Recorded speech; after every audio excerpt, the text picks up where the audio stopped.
कृपा से हम सब आज मोक्ष प्रदायिनी श्रीमद् भागवत के विश्राम दिवस में कथा का रसपान करेंगे। और कल सबने बड़े धूमधाम से भोले बाबा के विवाह उत्सव का आनंद लिया शिवरात्रि के रूप में। और तीसरी बात कि हमारे गजेंद्र भैया अध्यक्ष तो ये अब बने हैं, पर पूज्य गुरुदेव से, गौ माता से और हमारे से भी इनका पारिवारिक स्नेह रहा है, इसलिए उनका बहुत स्वागत है कथा में। परमात्मा पद पे रह करके भी उन्हें पहले जैसी विचारधारा दे, और बड़ी प्रसन्नता है आप पधारे। बहुत शुभकामना, भगवान अच्छा कार्यकाल रखे आपका। कल हमने संक्षिप्त रूप से श्री कृष्ण जी के प्रथम पाणी ग्रहण संस्कार की कथा सुनी, और समय बीता तो इनके घर एक प्रद्युम्न नाम के बालक ने जन्म लिया था। उसी समय अंतराल में संबासुर नाम का दैत्य इनसे बेमानस्ता रखता था। सो उसने इन्हें उठा करके ले गया नवजात शिशु को और समुद्र में फेंक दिया। रुक्मणी जी को जब यह अपशगुन समाचार का पता चला तो बड़ी दुखी हुई, पर कृष्ण जी ने एक बात कही कि देवी, मेरी बात पे विश्वास करो कि मैंने कभी अपने जीवन में किसी का बुरा नहीं किया है, तो मुझे विश्वास है कि अपने परिवार का भी कभी बुरा नहीं होगा। कभी कभी ऐसा होता है कि देखो, पाप कटते हैं तो पाप कटते समय ये बुराई निकलती दिखती है। आरा मशीन वाला जब लकड़ी काटता है तो बुरा निकलता है। बुरा शब्द एक ऐसा है कि लकड़ी कटेगी तो ही बुरा निकलेगा, पाप कटेगा तो ही बुराई निकलेगी। इसलिए कृष्ण जी ने समझाया और उन्हें एक मछली निकल गई। मछली को एक मछुआरे ने पकड़ लिया और उसी राक्षस के घर भोजन बनाने वाली एक रति नाम की, जो भानुमति के नाम से विख्यात थी, उसे दे दिया। अब उसने उसका पेट चीरा राक्षसी भोजन के लिए, तो वह बालक सुरक्षित निकला। उसने सोचा कि मेरे इस भेद को मैं किसे बताऊं, तो अपने गुरु जी को याद किया, नारद जी को। नारद जी ने उसे बताया कि देवी, पूर्व जन्म में तुम इस बालक की पत्नी थी। ये तुम्हारा पति कामदेव है, रति के नाम से तुम विख्यात थी, और भगवान शिव जी के साथ तुमने युद्ध किया था, पर भगवान शिव तुमसे परास्त नहीं हुए थे। सो उन्होंने श्राप तो दे दिया था कि तुम दोनों पति पत्नी अलग हो जाना, पर तुमने बार बार निवेदन किया, तो तुम्हारे निवेदन पे उन्होंने द्वारिकाधीश के घर जन्म की बात कही थी। अब दोनों मिलकर के आपस में महामाया नाम की मायावी विद्या से इनको समाप्त करो, संबासुर नाम के दैत्य को। इन्होंने मार दिया और सुंदर स्वरूप धारण करके भगवान के पास द्वारिका पहुंचे। भगवान ब्रजेंद्र नंदन कृष्ण चंद्र की ऐसी दिनचर्या थी कि वह ब्रह्म मुहूर्त में रोज उठते थे, ऐसा भागवत में वर्णन है। स्नान करना, सूर्य नारायण भगवान को अर्घ देना, संत ब्राह्मणों को दान दक्षिणा, अपना नित्य कर्म और अच्छे वस्त्र पहनते थे। भगवान का ऐसा वर्णन है कि द्वारिकाधीश ने गरीबों से प्रेम किया, पर गरीबी से प्रेम नहीं किया। एक ये बहुत अच्छा संकेत है आज के वर्तमान लोगों के लिए कि जो फटे कपड़ा की फैशन चल रही है, वह हमारी दरिद्रता का सूचक है। माँ बाप को भी सोचना चाहिए कि बेटा बेटियों को अपन इस फैशन में ले जा रहे हैं। श्री कृष्ण जी ने सदैव सुंदर वस्त्र पहने, अच्छे रहे, मोर मुकुट धारण करते थे, भोजन इत्यादि से निवृत्त होकर के दोपहर के समय में सुधर्मा नाम की सभा में बैठते थे। उसी तर्ज पे आज भी गांव में डेलियां बनी हैं, ओटला बने हैं, मंदिर की सीढ़ियां बनी हैं कि दोपहर में कभी श्री कृष्ण जी ने दिवा नींद नहीं ली, दिन में कभी नहीं सोए। और दोपहर में हरी चर्चाएं हुआ करती थी, आज ऐसा हुआ, आज द्वारिका नगरी में ऐसा हुआ, कभी कोई नई नई चर्चा, ऐसी आपस में बात कर ही रहे थे कि उसी समय अंतराल में उसी नगर का एक सत्राजीत नाम का व्यक्ति आया। हाथ में चमकदार वस्तु थी जो सूर्य के समान तेजस्वी दिखती थी। तो द्वारिका के लोगों ने कहा कि ऐसा लगता है कि द्वारिकाधीश आज अपनी सभा में प्रत्यक्ष सूर्य नारायण आए हैं। बोले भैया, ये सूर्य नारायण नहीं है, ये तो अपने ही नगर के सत्राजित नाम के व्यक्ति हैं, और ये रोज सूर्य देव की आराधना करते थे, तो इन्हें 8 रत्ती भर सोना देने वाली एक समंतक नाम की मणि मिली है। द्वारिकाधीश ने कहा कि बड़ी प्रसन्नता की बात है कि आपके ये मणि मिली, पर ऐसी स्थिति है सत्राजीत की ये तुम्हें माल देती है वहां तक अच्छी बात है, पर किसी रोज ये माया है, धन है, तुम्हें मार नहीं दे, कष्ट नहीं दे दे। तो मेरा निवेदन है कि आप इसे द्वारिका के खजाने में रख दो। देखो, सलाह दी थी किसने? मायापति ने। मायाधीश स्वयं कह रहे हैं कि तुम इस झंझट में मत पड़ो, इसे यहाँ रख दो, जब जरूरत पड़ेगी मैं दे दूंगा वापिस। पर द्वारिकाधीश की बात से मना कर दिया। अब विषय यह है कथा का कि ये समझना है कि माया ने श्री कृष्ण जी को भी प्रभावित किया, बड़े बड़े दिग्विजयी लोगों को प्रभावित कर दिया। और क्या कहना चाह रहे हैं सुखदेव जी की ये मणि लेकर के चले गए और मणि अपने घर में रखी। एक दिन छोटा भाई प्रसेन उस मणि को पहन करके चला गया, जंगल में गया, रास्ते में कोई हिंसक सिंह मिल गया और उसने इन्हें मार दिया, वह मणि छीन ली और मणि छीन करके ले जाने लगा। आगे गया तो उसे एक बहुत विशाल का रीछ मिल गया, उस रीछ ने इस सिंह को मार दिया और मणि ले जाकर के गुफा में अपनी बेटी को दे दिया। अब 1 दिन बीते, 2 दिन बीते, 4 दिन बीते, धीरे धीरे ये संकेत श्री कृष्ण के कान में गया कि उनके प्रिय लोगों ने जाकर के कहा कि द्वारिकाधीश, ये जो सत्राजीत है ये आपके बारे में बड़ी ना जाने कैसी कैसी बात करता है। तो प्रबुद्ध लोगों को लेकर के गए, ये देखो सत्राजीत, मैंने तो इन सब द्वारिका के लोगों के सामने कहा था कि ये तुम्हें कष्ट दे देगी, पर तुमने बात नहीं स्वीकारी। अब यदि तुम मेरे लिए ये चीज सोचते हो कि मैं तुम्हारी मणि को चोर ली है, तो ये झूठी बात है, ये बात सही नहीं है। सब लोगों को लेकर के गए और मणि की खोज करी तो एक विशाल गुफा दिखी इन्हें। उस गुफा में प्रवेश किया तो एक सुंदर राजसी कन्या के वस्त्र पहने वह झूला पे झूल रही थी, मणि उसके हाथ में थी। श्री कृष्ण जैसे पर पुरुष को देख करके उसने किलकारी मारी और भीतर भग गई। भीतर से विशाल काय रीछ आया और 28 दिन तक सतत युद्ध किया। अब बाहर खड़े द्वारिका वासियों ने फिर सोच लिया कि कृष्ण जी की तो बात समझ नहीं आती, इनका भाई बहुलाक्ष से मिलने चला गया हो, उसे मणि दे दी हो। 28वें दिन दोनों लड़ते लड़ते उनके मन में आया और एक बात कही कि एक बात तो बताओ कि आप हो कौन?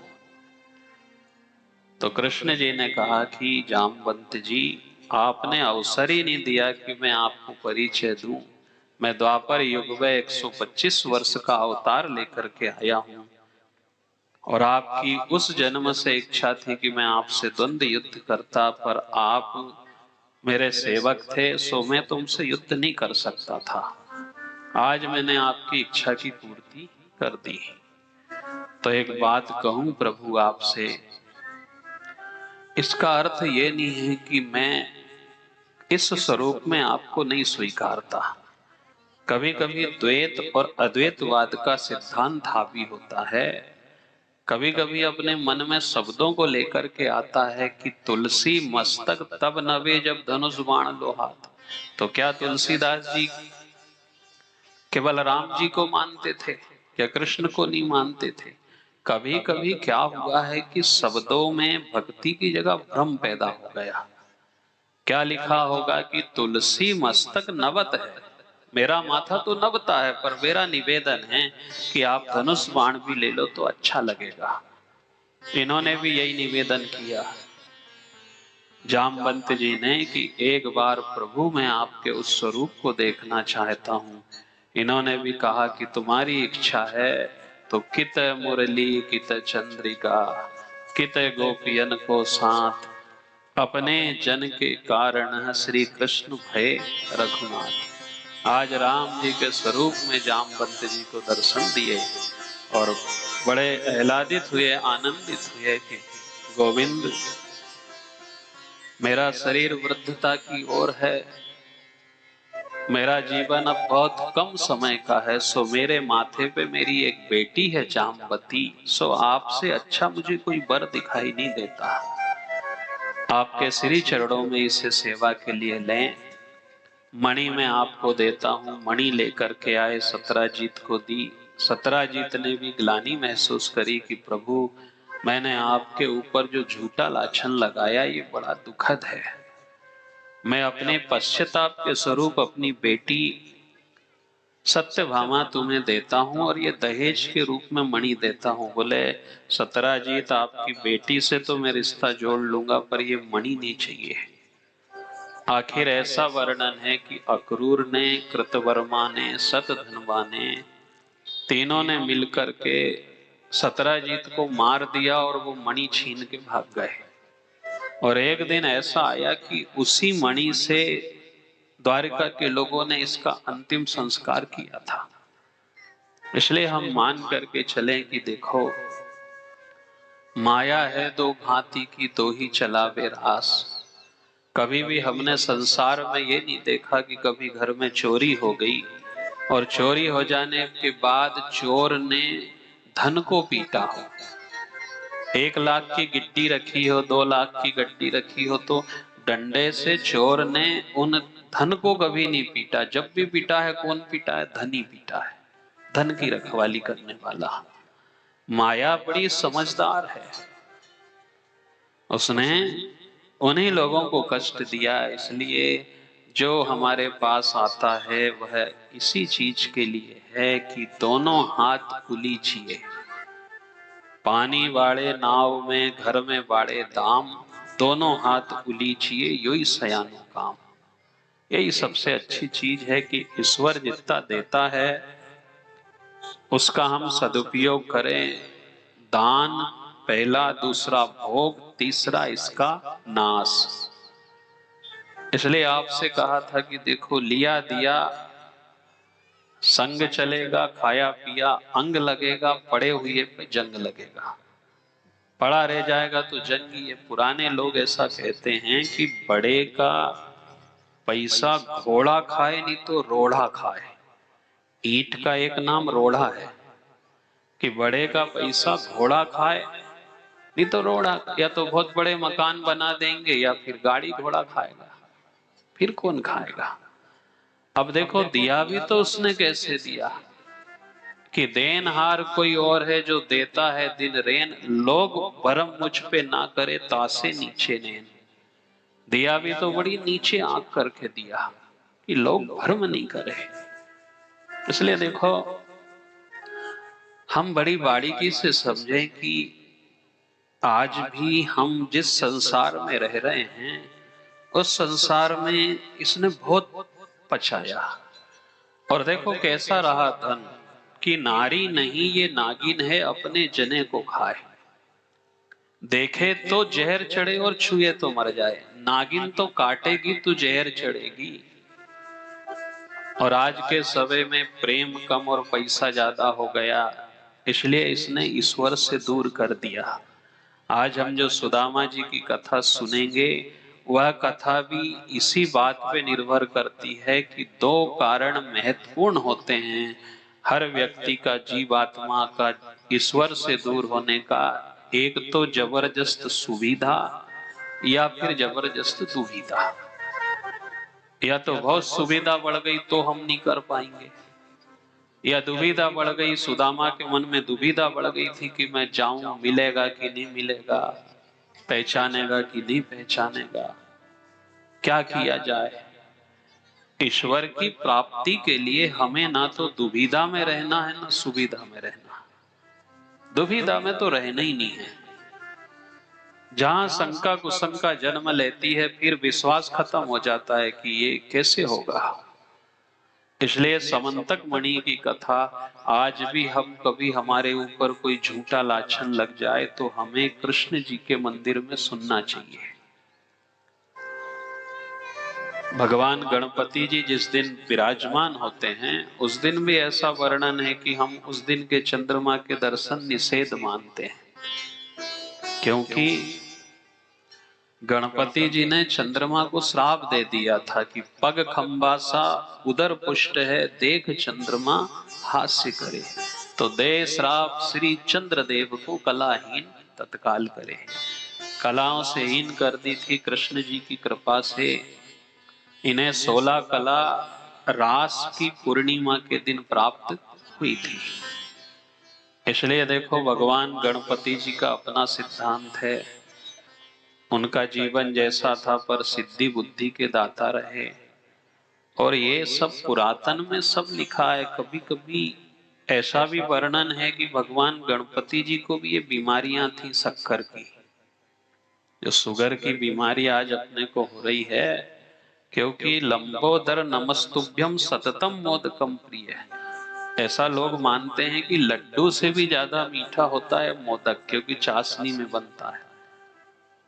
सततम मोदकम प्रिय, लंबोदर नमस्तुभ्यम सततम मोदकम प्रिय। सतत मोदक खाने से इनकी भी तकलीफ बढ़ गई थी। फिर ये गए वैद्यों के पास, इन्होंने निवेदन किया, धन्वंतरी भगवान अश्वनी कुमार। तो उन्होंने कहा कि गणपति जी आप कबीट के और जामुन के फल खाओ। तो फिर नया श्लोक बना कि गजाननम भूत गणादि सेवितम कपित्थ जम्बू फल चारु भक्षणम।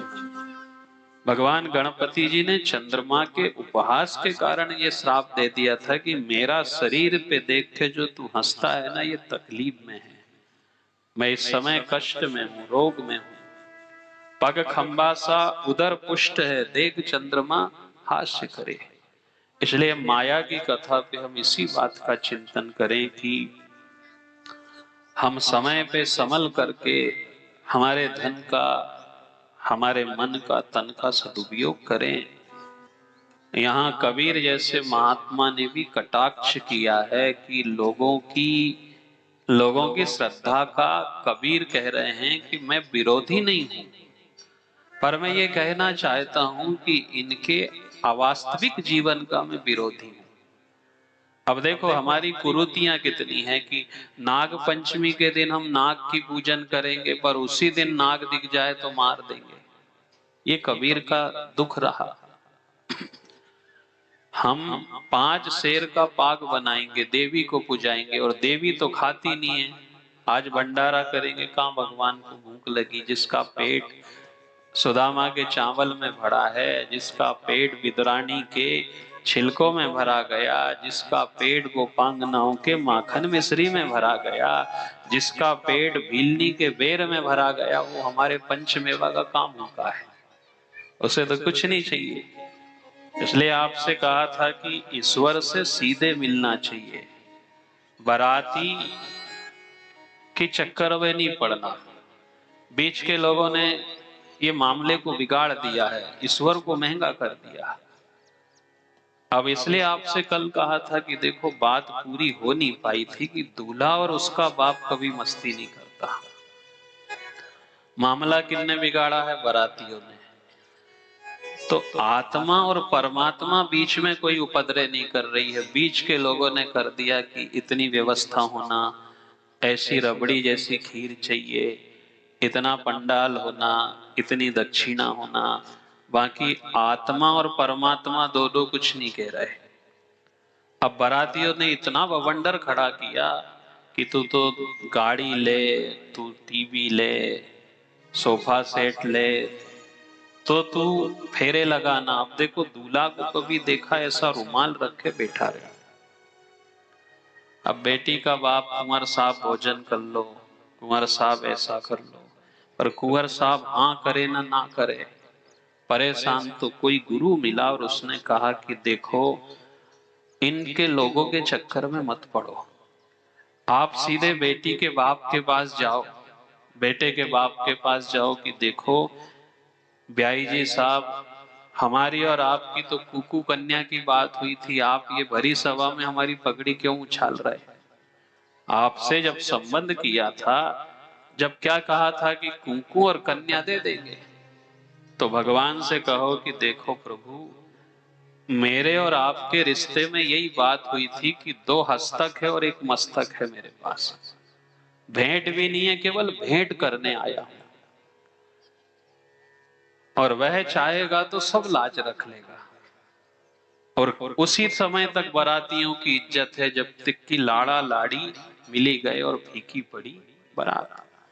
ये जो चिल्ला रहे हैं हम, जो चिल्ला छोटे चल रही है, घर चाहिए, खेत चाहिए, दुकान चाहिए, नौकरी चाहिए, ये कब तक चिल्लाएंगे? जब तक कि आत्मा परमात्मा से नहीं मिल जाएगी। उसके बाद फिर मौन होकर के वह शांत होकर पड़ जाता है। फिर ना हाथ हिलते हैं, ना कान हिलते हैं, ना आंख मटकती है। फिर उससे पूछा कि अब तुझे किस चीज की जरूरत है? बोले अब सब शांत हो गए, भूख सब मर गई। एक समय तक ही चिल्ला चोट है, जब ये मिल जाएगा उसके बाद कोई चिल्ला चोट नहीं है। इसलिए देखो कबीर जैसे महात्माओं ने कटाक्ष किया है कि हम समाज में रह रहे हैं तो हम संभल करके चलें। यहाँ जीते बाप को कोई न पूछे, मरे किए पछताओ। जीते बाप को कोई न पूछे, मरे किए पछताओ। तो यहाँ जीते बाप को कोई न पूछे, मरे किए पछताओ। जीते बाप को कोई न पूछे, मरे किए पछताओ। और मुट्ठी भर चावल छत पे फेंके, मुट्ठी भर चावल छत पे फेंके, मुट्ठी भर चावल छत पे फेंके, मुट्ठी भर चावल छत पर फेंके। और कौवा बाप बुलाओ रे भगवान, दुनिया अजब बनाई। ये कौवा बाप बनाया रे भगवान, दुनिया अजब बनाई। ये दुनिया अजब बनाई रे भगवान, दुनिया अजब बनाई। दुनिया अजब बनाई रे भगवान, दुनिया अजब बनाई। माटी का एक सांप बनाकर पूजे लोग लुगाई। माटी का एक सांप बनाकर पूजे लोग लुगाई। माटी का एक सांप बनाकर पूजे लोग लुगाई। माटी का एक सांप बनाकर पूजे लोग लुगाई। और सांच माच का देह दिखाई, सांच माच का देह दिखाई। सांच माच का देह दिखाई, सांच माच का देह दिखाई। तो ले मूसल धमकाई रे भगवान, दुनिया अजब बनाई। ले मूसल धमकाई रे भगवान, दुनिया अजब बनाई। यहाँ 5 शेर का भाग बनाकर देवी को पुजवाओ। 5 शेर का भाग बनाकर देवी को पुजवाओ। और देवी बिचारी खावत नाही। देवी बिचारी खावत नाही। देवी बिचारी खावत नाही। आप ही मिल मिल खाओ रे भगवन दुनिया अजब बनाई। आप ही मिल मिल खाओ रे भगवन दुनिया अजब बनाई। ये दुनिया अजब बनाई रे भगवन दुनिया अजब बनाई। दुनिया अजब बनाई रे भगवन दुनिया अजब बनाई।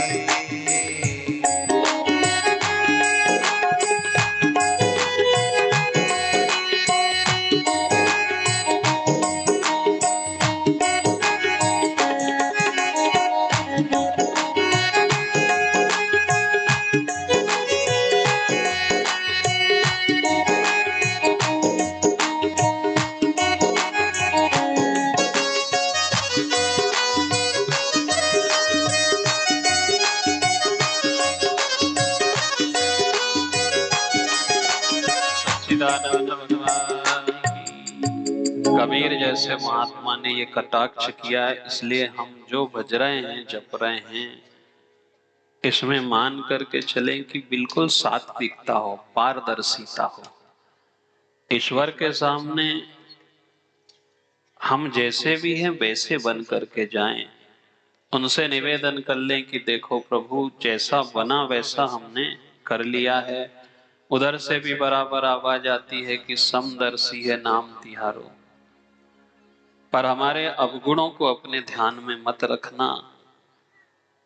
इस ढंग से हम ईश्वर से जुड़ते चले। भगवान ब्रजेंद्र नंदन कृष्णचंद्र ने 125 वर्ष के इस शेष जीवन में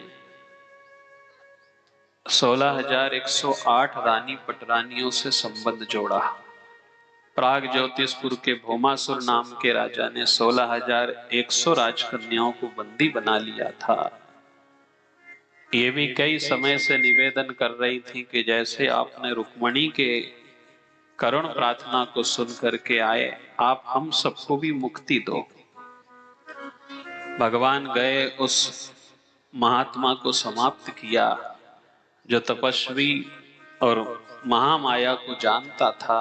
उस राजा से युद्ध किया, इन्हें लेकर के आए। 8 पटरानियों से मित्रवृंदा, कालिंदी, सत्या, इन सबसे अपने जीवन की डोर जोड़ी और 16,108 रानी और पटरानी जीवन से जुड़ी। 1,61,080 बाल बच्चे का परिवार था। पर सबकी विचारधारा, सबकी राह और राह एक थी। भगवान के मामले में राय भी एक थी और राह भी एक थी। हम ये सब मान करके चले कि आज भी कई तरीके से हम ये सोचते रहते हैं कि कैसे किया जाए, क्या किया जाए, कहां से मिलेगा, कैसे मिलेगा। हम भाग्य के लिए दुनिया में परेशान होते फिर रहे हैं कि हमें ऐसा मिल जाए। पर भजन करने वालों ने ईश्वर से कहा कि तुम यदि हमारी रेखा देखते हो, तुम हमारे बारे में भविष्य देखते हो, तो मीरा ने कहा कि हमें ऐसा भविष्य बताओ जिससे कि कोई रेखा श्री कृष्ण तक चली जाए। बड़े बड़े भविष्य वक्ता हमें लौकिकता का सामान दे देंगे, बाकी ईश्वर से मिला दे वह सबसे बड़ा ज्योतिष होता है। मीरा ने ईश्वर से ही निवेदन किया कि तुम कोई ऐसी रेखा हमारे हाथ में बता दो जो रुक्मणी के हाथ में थी, जो मित्र वृंदा के हाथ में थी, जो कालिंदी के हाथ में थी, कि श्री कृष्ण से जुड़ाव हो जाए। ना कोई ढोंग पे रही, ना आडंबर में रही। आज के इस युग में हम देखो ज्यादा से ज्यादा इसी ओर भागते फिर रहे हैं कि हमें कुछ चमत्कार मिल जाए, कुछ ऐसी चीज मिल जाए जिससे कि हम रातों रात उन्नति कर सकें। पर मीरा ने एक दिन ज्योतिष आए तो उनसे एक ही बात कही, आप आए हो ये बहुत अच्छी बात है, आप ज्योतिषाचार्य हो इसकी भी खुशी है, पर मेरा एक निवेदन है। कहो जोशी राम मिलन कवे हो सी कहो जोशी राम मिलन कभी होसी कहो ना जोशी राम मिलन कवे हो सी कहो ना जोशी राम मिलन कभी होसी जो जोशी मन राम मिला दे जो जोशी मन राम मिला दे जो जोशी मारे राम मिला दे जो जोशी मन राम मिला दे हीरा जड़ा तुम्हारी पोथी कहो ना जोशी राम मिलन कबे हो सी कहो ना जोशी राम मिलन कभी होसी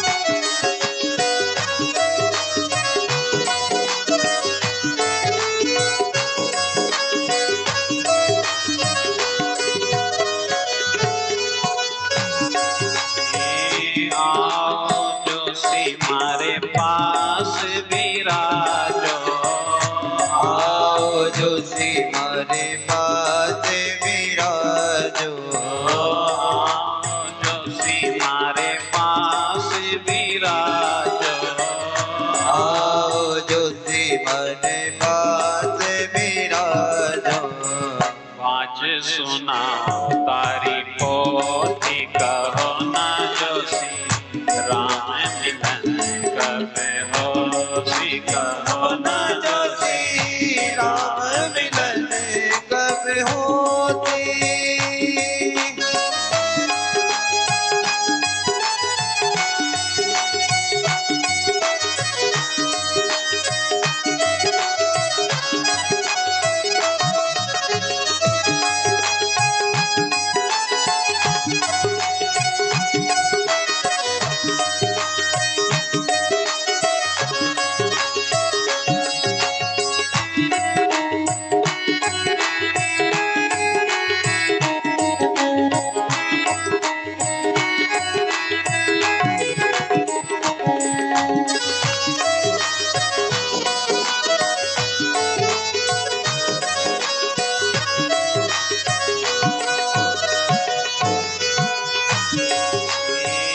जो जोशी मारे कृष्ण से मिला दे जो जोशी माने कृष्ण से मिला दे जो जोशी माने कृष्ण से मिला दे जो जोशी माने कृष्ण से मिला दे हीरा जड़ा तुम्हारी पोथी कहो ना जोशी राम मिलन कबे हो सी कहो ना जोशी राम मिलन कभी होती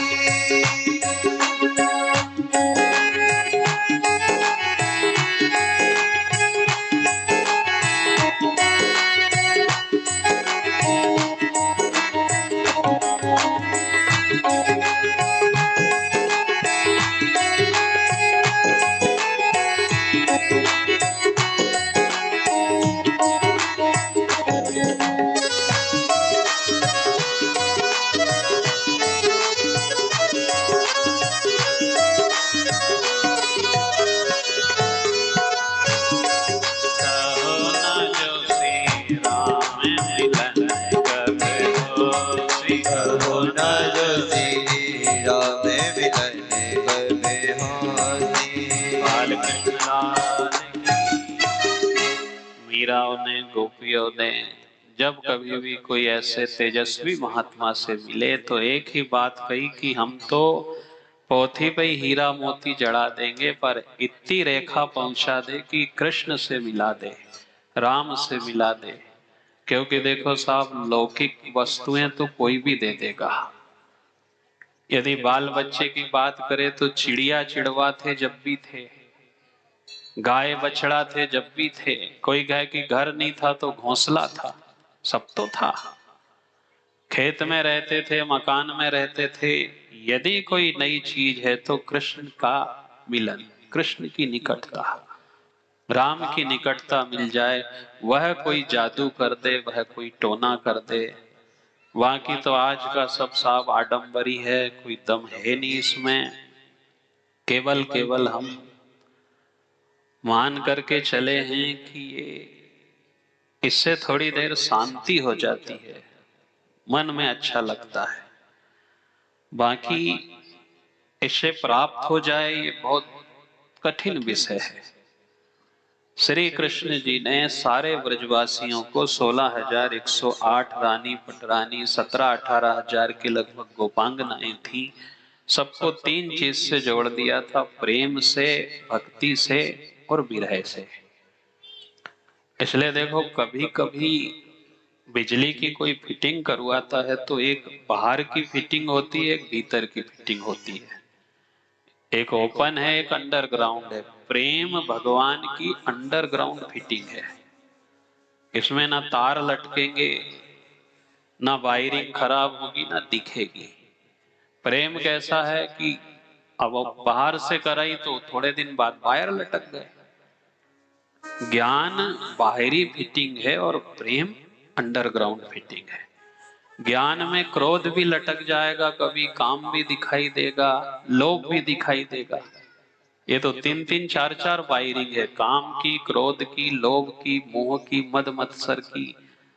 पर प्रेम केवल भीतर ही भीतर गया है और वह किसी को नहीं दिखाया है। और उस रास्ते पे जो चला है वह घुस गया, भले कुछ नहीं मिला।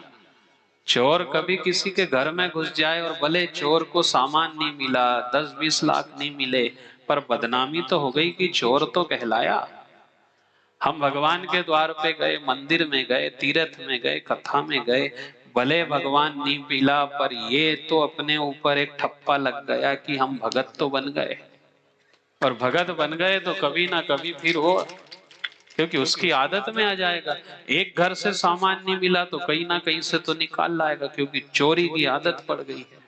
तो भक्ति की आदत पड़ गई, भक्त बन गए। भक्त बने तो किसी ना किसी दिन चित चोर भी पकड़ा जाएगा। चित चोर को भी पकड़ लिया लोगों ने, इसलिए वहां प्रेम से, भक्ति से और विरह से भगवान श्री कृष्ण ने सबको जोड़ दिया। कभी कभी ऐसा समय भी आया कि देखो, कोई उषा अनिरुद्ध नाम के नाती पोती, उनका विवाह करवाया। नारद जैसे महात्मा के मन में एक बात आ गई कि मैं जाकर के देखूं तो कि कृष्ण कैसा रहता होगा 16,108 रानी पटरानियों के बीच में। तो गए, जाकर के देखा तो कहीं भोजन कर रहे हैं, कहीं परिवार के साथ है, कहीं राजकीय काम संभाल रहे हैं। संतुष्टि हो गई नारद जी को और जाने लगे। तो कृष्ण जी ने रास्ते में रोका कि एक बात तो बताओ महात्मा जी, संतुष्टि हो गई आपके? बोले हाँ, संतुष्टि हो गई।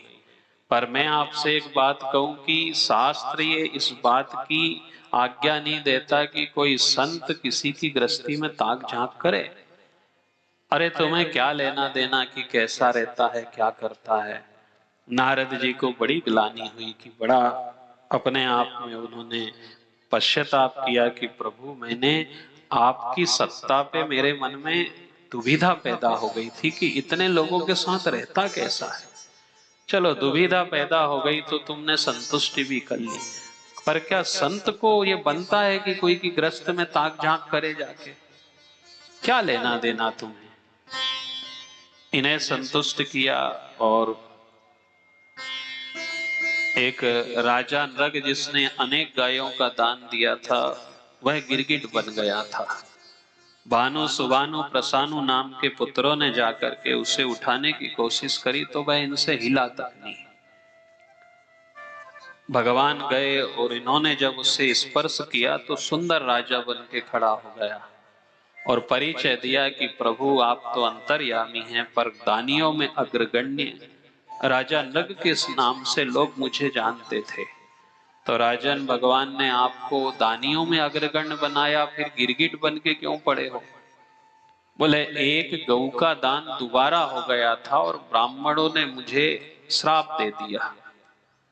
तो हम इस कथा से भी अंदाज लगाएं कि जिसने अनगिनत दान किया उसके बाद भी थोड़ी सी गलती हो गई तो गिरगिट बन गए। अश्वत्थामा हतो हते नरो व कुंजरो, स्वयं धर्मराज के अवतार थे और आधी झूठ बोली थी कि अश्वत्थामा मारा गया नर है कि पशु है ये भी नहीं जानता था, तो अंगूठा गला दिया था। इसलिए हम अंदाज लगाएं कि हम दिन रात कितना कितना झूठ बोल के जीवन जीते हैं, और सांझ बराबर तप नहीं, झूठ बराबर पाप। इसलिए हम ये कथा से केवल प्रेरणा लेते चलें कि भगवान तेरे इस मनुष्य जीवन में जितना हो सकता है उतना हम अच्छे से अच्छा करेंगे, अच्छा बन सके वह करें। प्रदर्शन हमारा धन का नहीं होना चाहिए, माया का नहीं होना चाहिए, प्रदर्शन काया का भी नहीं होना चाहिए। आपसे कल भी कहा कि देखो धुआं फैले तो चल जाएगा, पर आग फैल जाए तो दुखद है। गर्मी का दिन है, खूब धुआं फैलता है यहाँ, पर कोई कह दे कि आग फैल गई तो दुखदाई है। शरीर का प्रदर्शन हो ये उचित नहीं है, काया का प्रदर्शन, माया का प्रदर्शन, ये कहीं से कहीं तक उचित नहीं है। वहां केवल भगवान के श्री नाम की कीर्ति थी, नाम फैला था। भगवान श्री कृष्ण जी ने राजा नग को भी शांत बना दी। इसलिए 24 घंटा में जैन समाज में एक क्षमा वाणी पर्व आता है वार्षिक वर्ष भर में, और वह हर व्यक्ति से 100 बार क्षमा मांगते हैं। और वही हमारी भारतीय सभ्यता में है कि 24 घंटा में हम कुछ नहीं कर सकते, तो ईश्वर से क्षमा मांगे कि प्रभु जाने अनजाने जो भी गलतियां होती हैं इसे आप अपने चित्त पे ना रखें। इसलिए 100 बार निवेदन करना चाहिए। जब भी कभी मंदिर जाएं, दर्शन करें, तीर्थ करें कि प्रभु ये मनुष्य जीवन है, बाल बच्चों को पालने में, जीवन जीने में रोज रोज कोई ना कोई गलतियां होती हैं, इसे आप क्षमा करते चले। ईश्वर से ऐसा हमारा निवेदन होना चाहिए, और जितना जो कर सके हम प्रेम से करें, भक्ति से करें, विरह से करें। विरह में ईश्वर की याद आती रहती थी। भगवान श्री कृष्ण जी ने उसी समय अंतराल में एक राजसु यज्ञ किया। उस यज्ञ में जो राजा लोग धर्म से नहीं जुड़े थे उन्हें भी खींच खींच करके जोड़ा।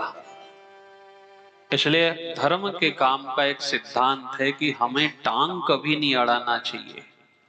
हमें क्या अड़ाना चाहिए? हाथ लगाना चाहिए। एक हाथ से हम पानी देते हैं और खाली उससे जुड़ जाए तो एक सम्मान हो जाता है। किसी को हवन करना है, यूं कर दे और वह एक हाथ जोड़ के कर दे, हाथ लगा के, ये हाथ किसी काम का नहीं, केवल चिपक गया इससे। ऐसा कभी कभी हाथ का बड़ा महत्व है साहब। धन किसी का, वस्तु किसी की, हाथ लगाने का बड़ा महत्व है कि आप भी हाथ लगा दो साहब। धर्म के काम में राजसु यज्ञ में कहा कि टांग मत अड़ाओ, हाथ लगाओ, हाथ अड़ाओ।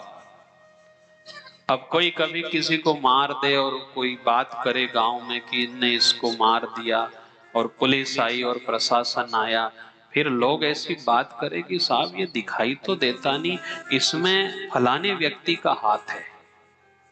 किसी के मर्डर में किसका हाथ है? उस व्यक्ति का हाथ है। आदमी नहीं दिखाई दे रहा, पर चर्चा क्या हो गई? उस व्यक्ति का इनके मारने में हाथ है।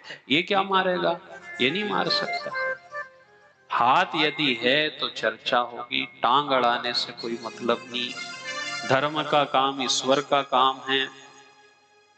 धर्म हमारे कहने से ना तो रुकना है, ईश्वर का काम किसी के कहने से कभी रुका भी नहीं है, सदैव चलता आया है। पर हम टांग अड़ा करके हम परेशानी क्यों मोल ले।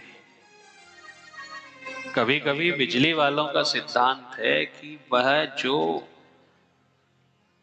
फार्म भर के मीटर लेगा, हर महीने बिल भरता रहेगा, तो बराबर सम्मान से वह उसके बिजली देता रहेगा। पर कभी कभी अपन देखते हैं कि लोग हेकड़ी टांग देते हैं। फिर उसने कहा कि जब मेरा अवसर आएगा उस दिन मैं तुम्हारी हेकड़ी निकाल दूंगा और जीवन में अंधेरा कर दूंगा। हेकड़ी से अच्छा है कि हम स्थायी संबंध ईश्वर से रखें। स्थायी रहेगा तो वह मान देगा, सम्मान देगा, प्रेम से अपनी बात को सुनेगा।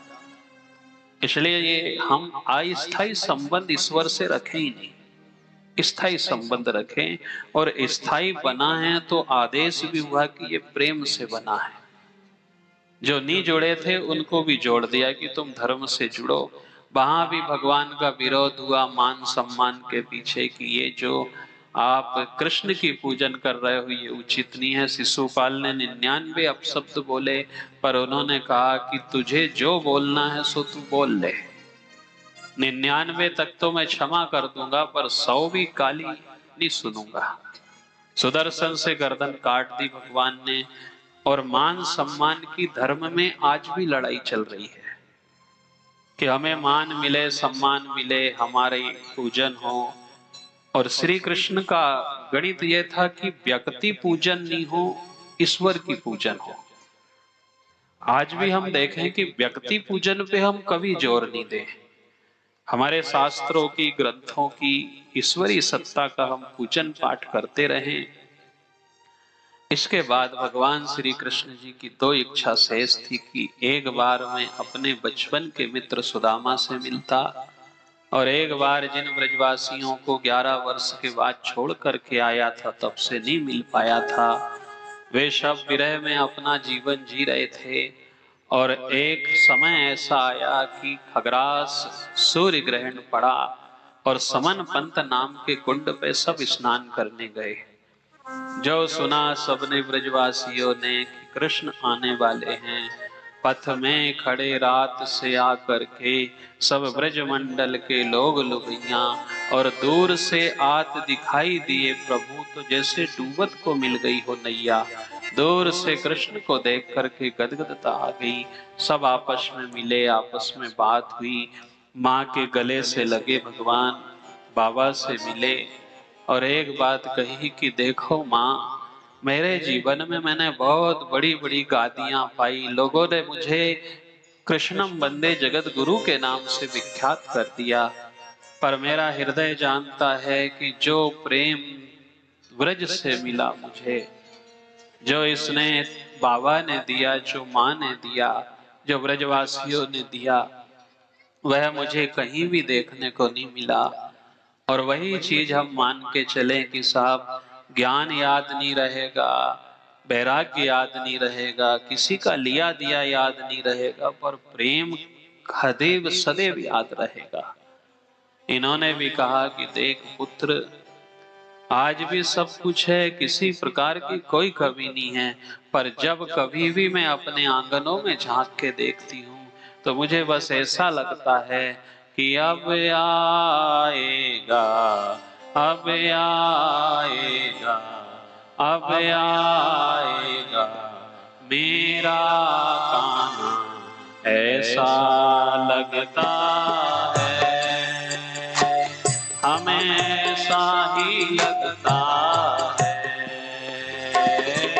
अब आएगा, अब आएगा, अब आएगा मेरा कान्हा, ऐसा लगता है, हमें ऐसा लगता है। ओ श्याम तेरे मेरा अंगना सूना लगता है,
सोना लगता है, हमें सोना लगता हमें सोना लगता है।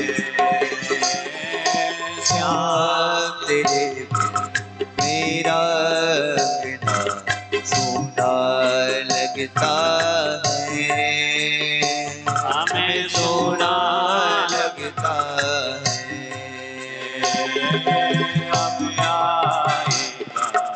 अब आएगा मेरा गाना, ऐसा लगता है, हमें ऐसा लगता है।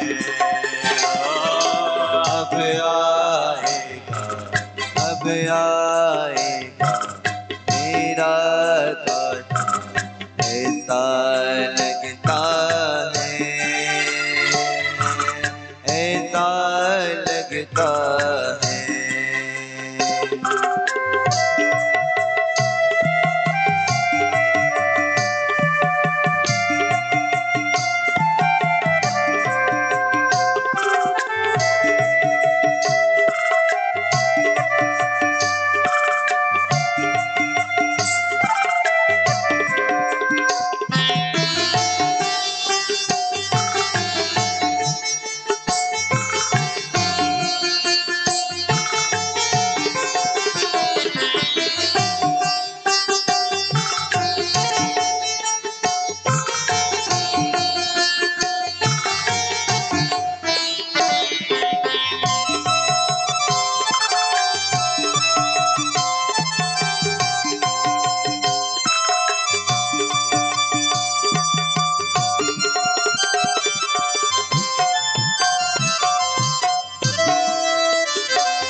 सबसे भावभीनी भेंट करी, सबके हृदय से लगे अपने भाव व्यक्त किए।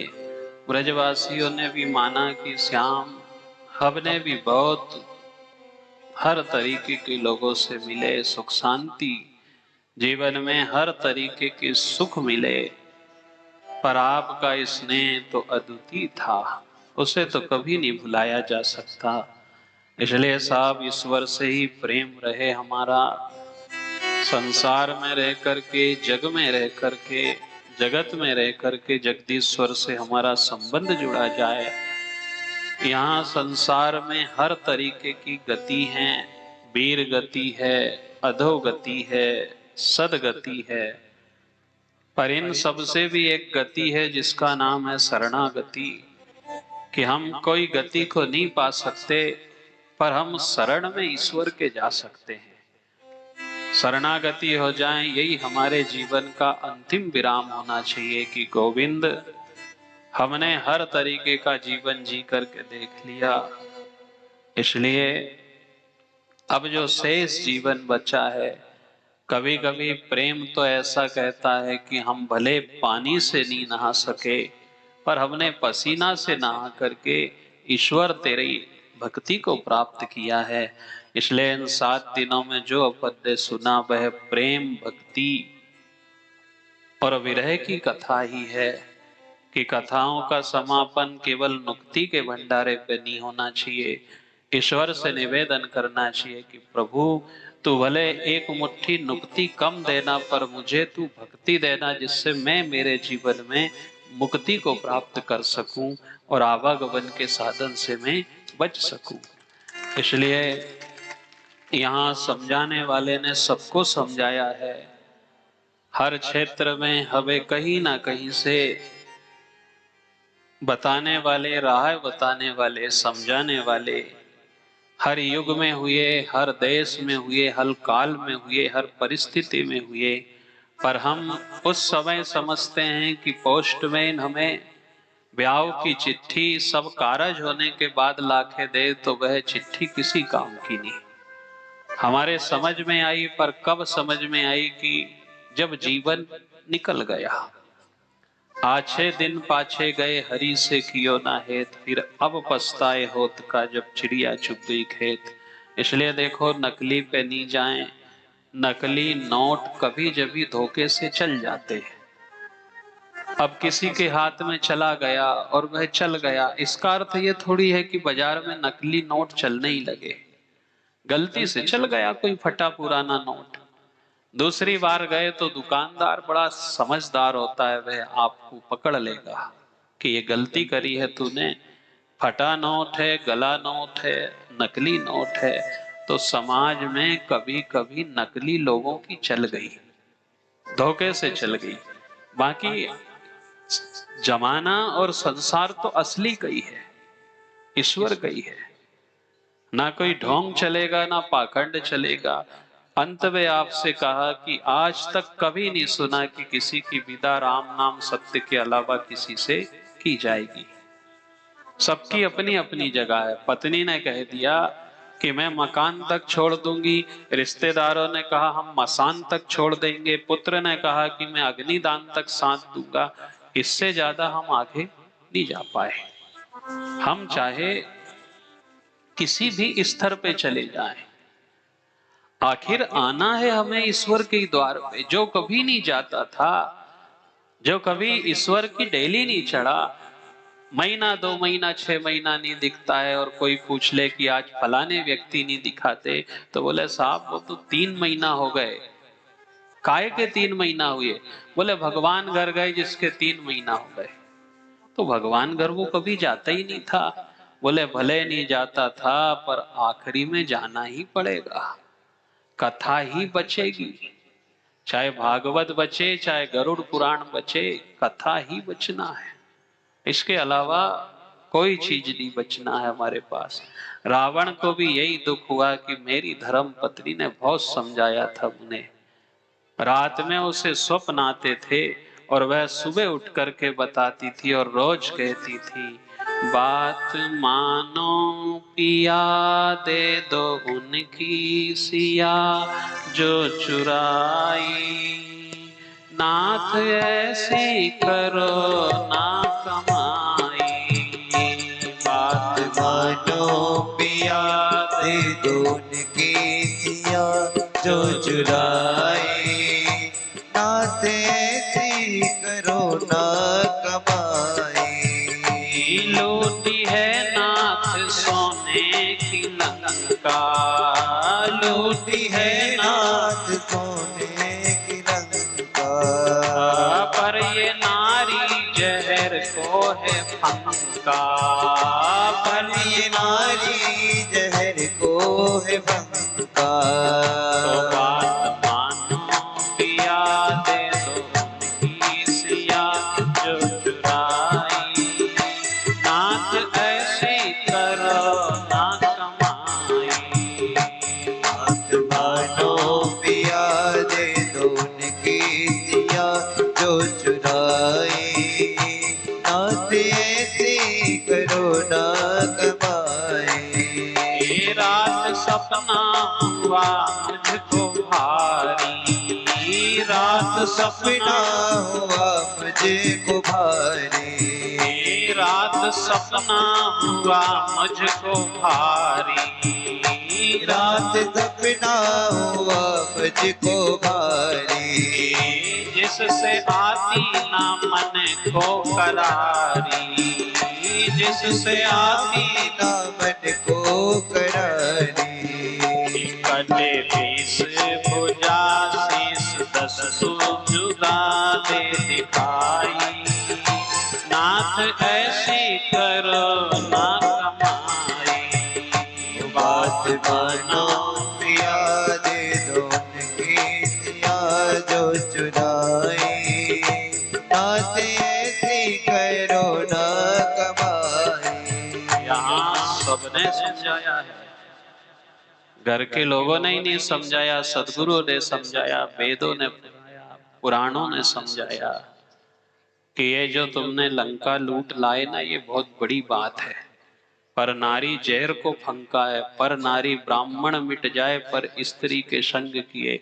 आप ब्राह्मण हो, अच्छे कुल के धोतक हो, इसलिए देखो साहब, वृद्ध आदमी 85-90 साल का भी 24 घंटा में एक बार कांच के पास जरूर जाता है।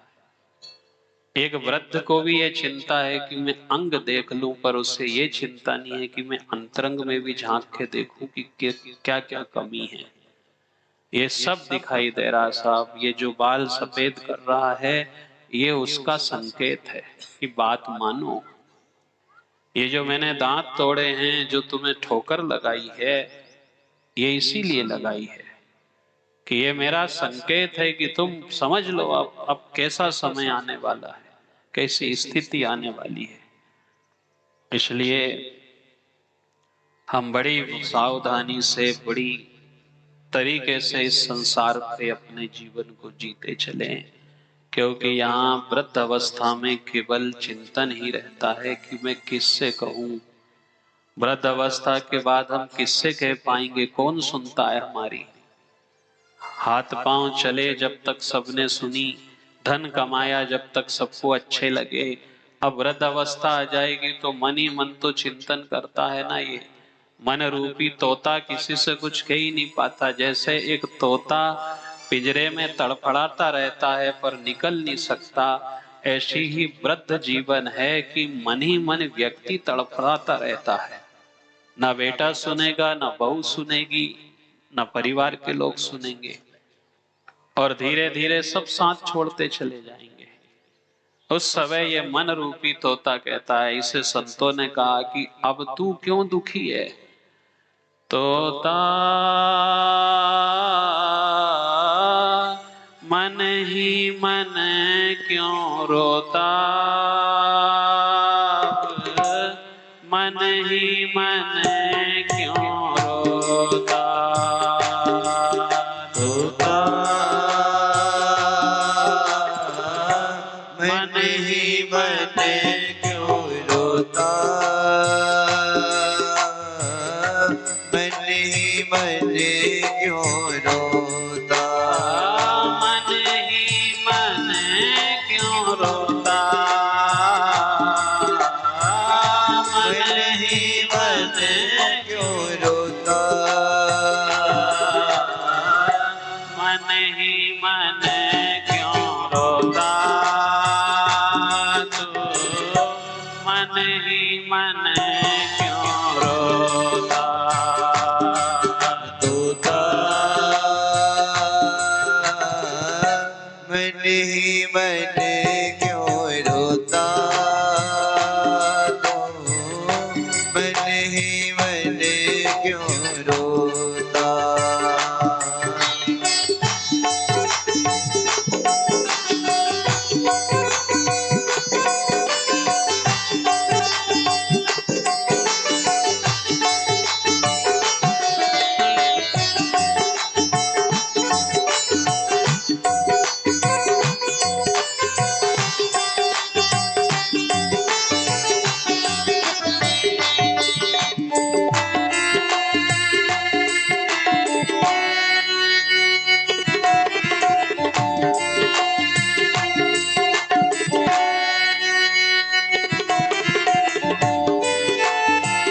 विषय वासना के विषयों में, विषय वासना के विषयों में, विषय वासना के विषयों में, विषय वासना के विषयों में, विषय नींद क्यों सोता, तू मन ही मन क्यों रोता, तू मन ही मन क्यों रोता।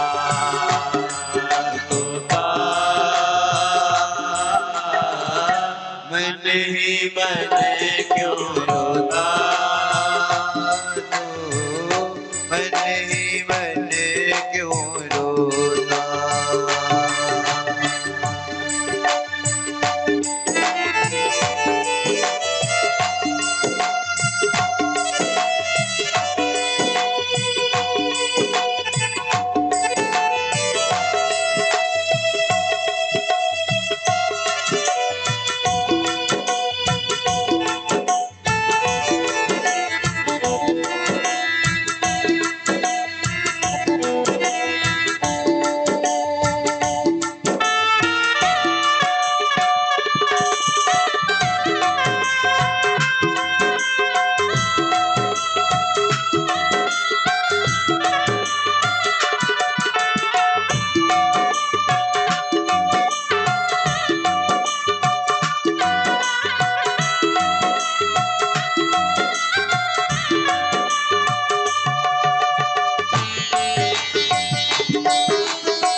इसलिए अपने पुत्र पौत्रादियों के लिए भगवान श्री कृष्ण ने पूंजी नहीं छोड़ के गए, पुण्य छोड़ करके गए थे। हम भी कथा से इसी बात को समझे कि हर व्यक्ति आने वाले समय में अपने संतानों के लिए केवल पूंजी छोड़ के जाता है, पर हम इस बात पे भी चिंतन करें कि पूंजी रही तो कबीर जैसे महात्मा ने कहा कि पूत कपूत तो क्यों धन संचय, पूत सपूत तो क्यों धन संचय। यदि कपूत है तो भी नहीं मना कर दी और सपूत है तो भी मना कर दी।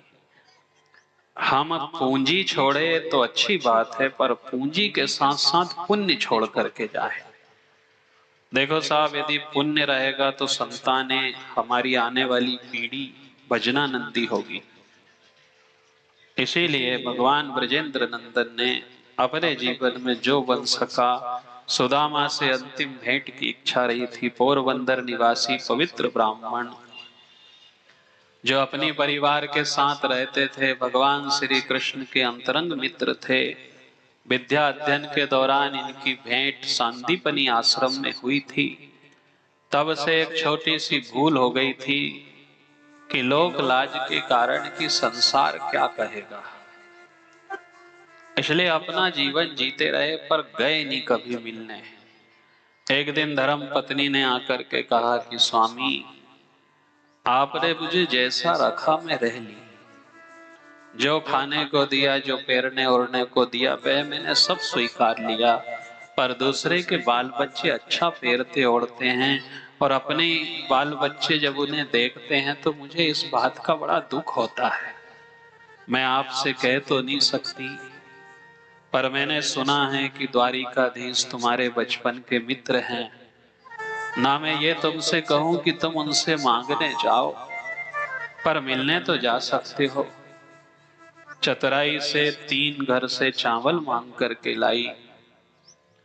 3 मुट्ठी चावल एक पुराने से कपड़े में बांधे और समझ गई कि यदि वास्तव में वह अंतर्यामी है तो मेरी दशा को बिना किए समझ जाएंगे।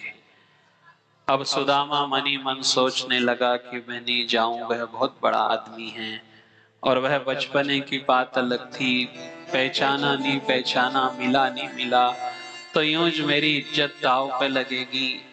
पर धर्म पत्नी का अर्थ ही होता है कि जो विपत्ति में धर्म से लगाए।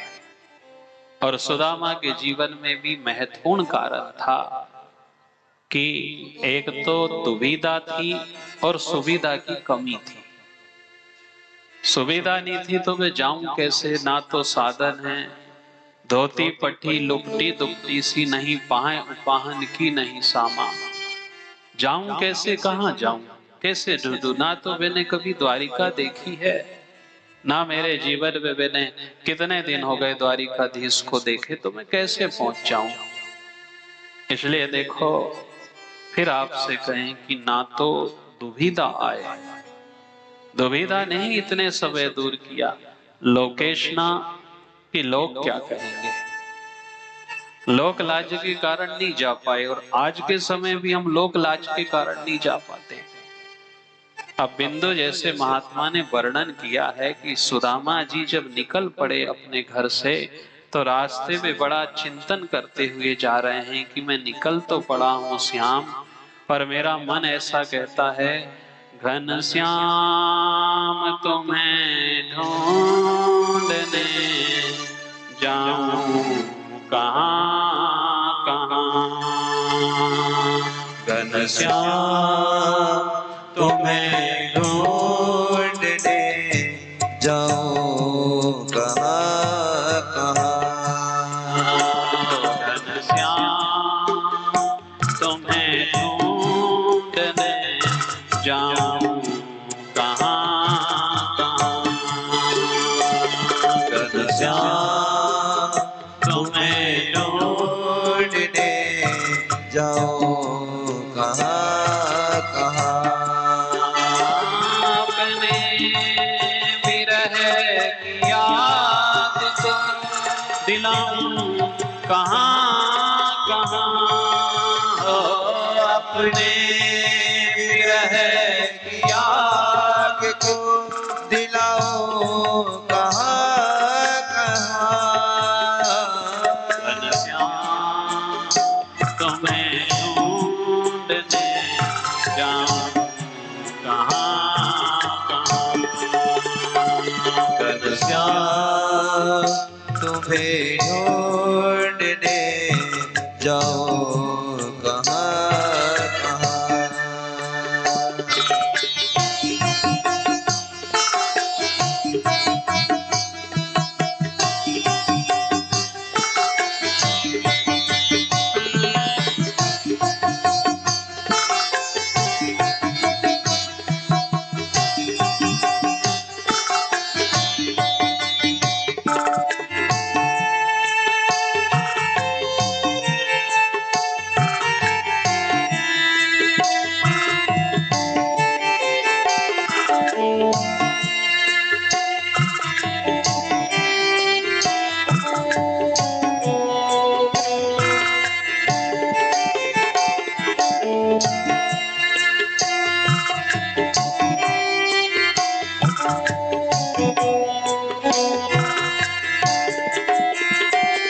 दिन रात अश्रु बिंदु बरसते तो हैं मगर,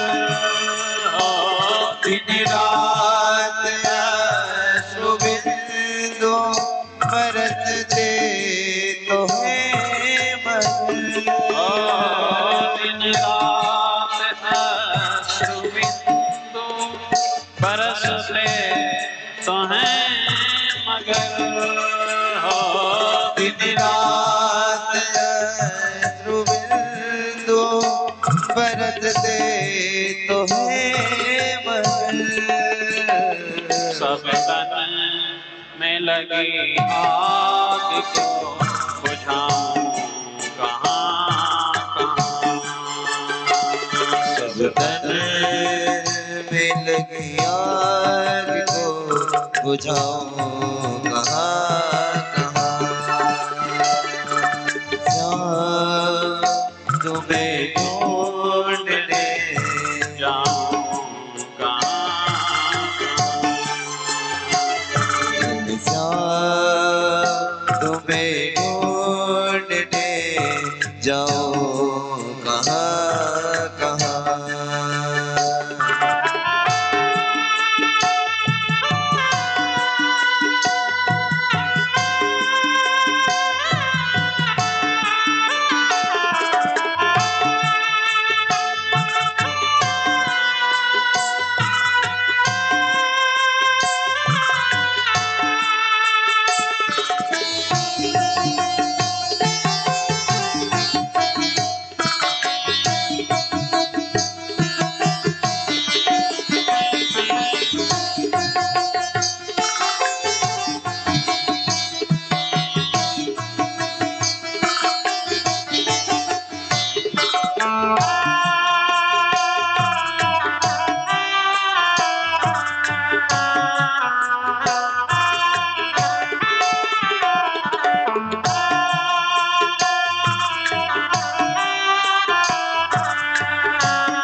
द्वारिका के लिए निकल पड़े।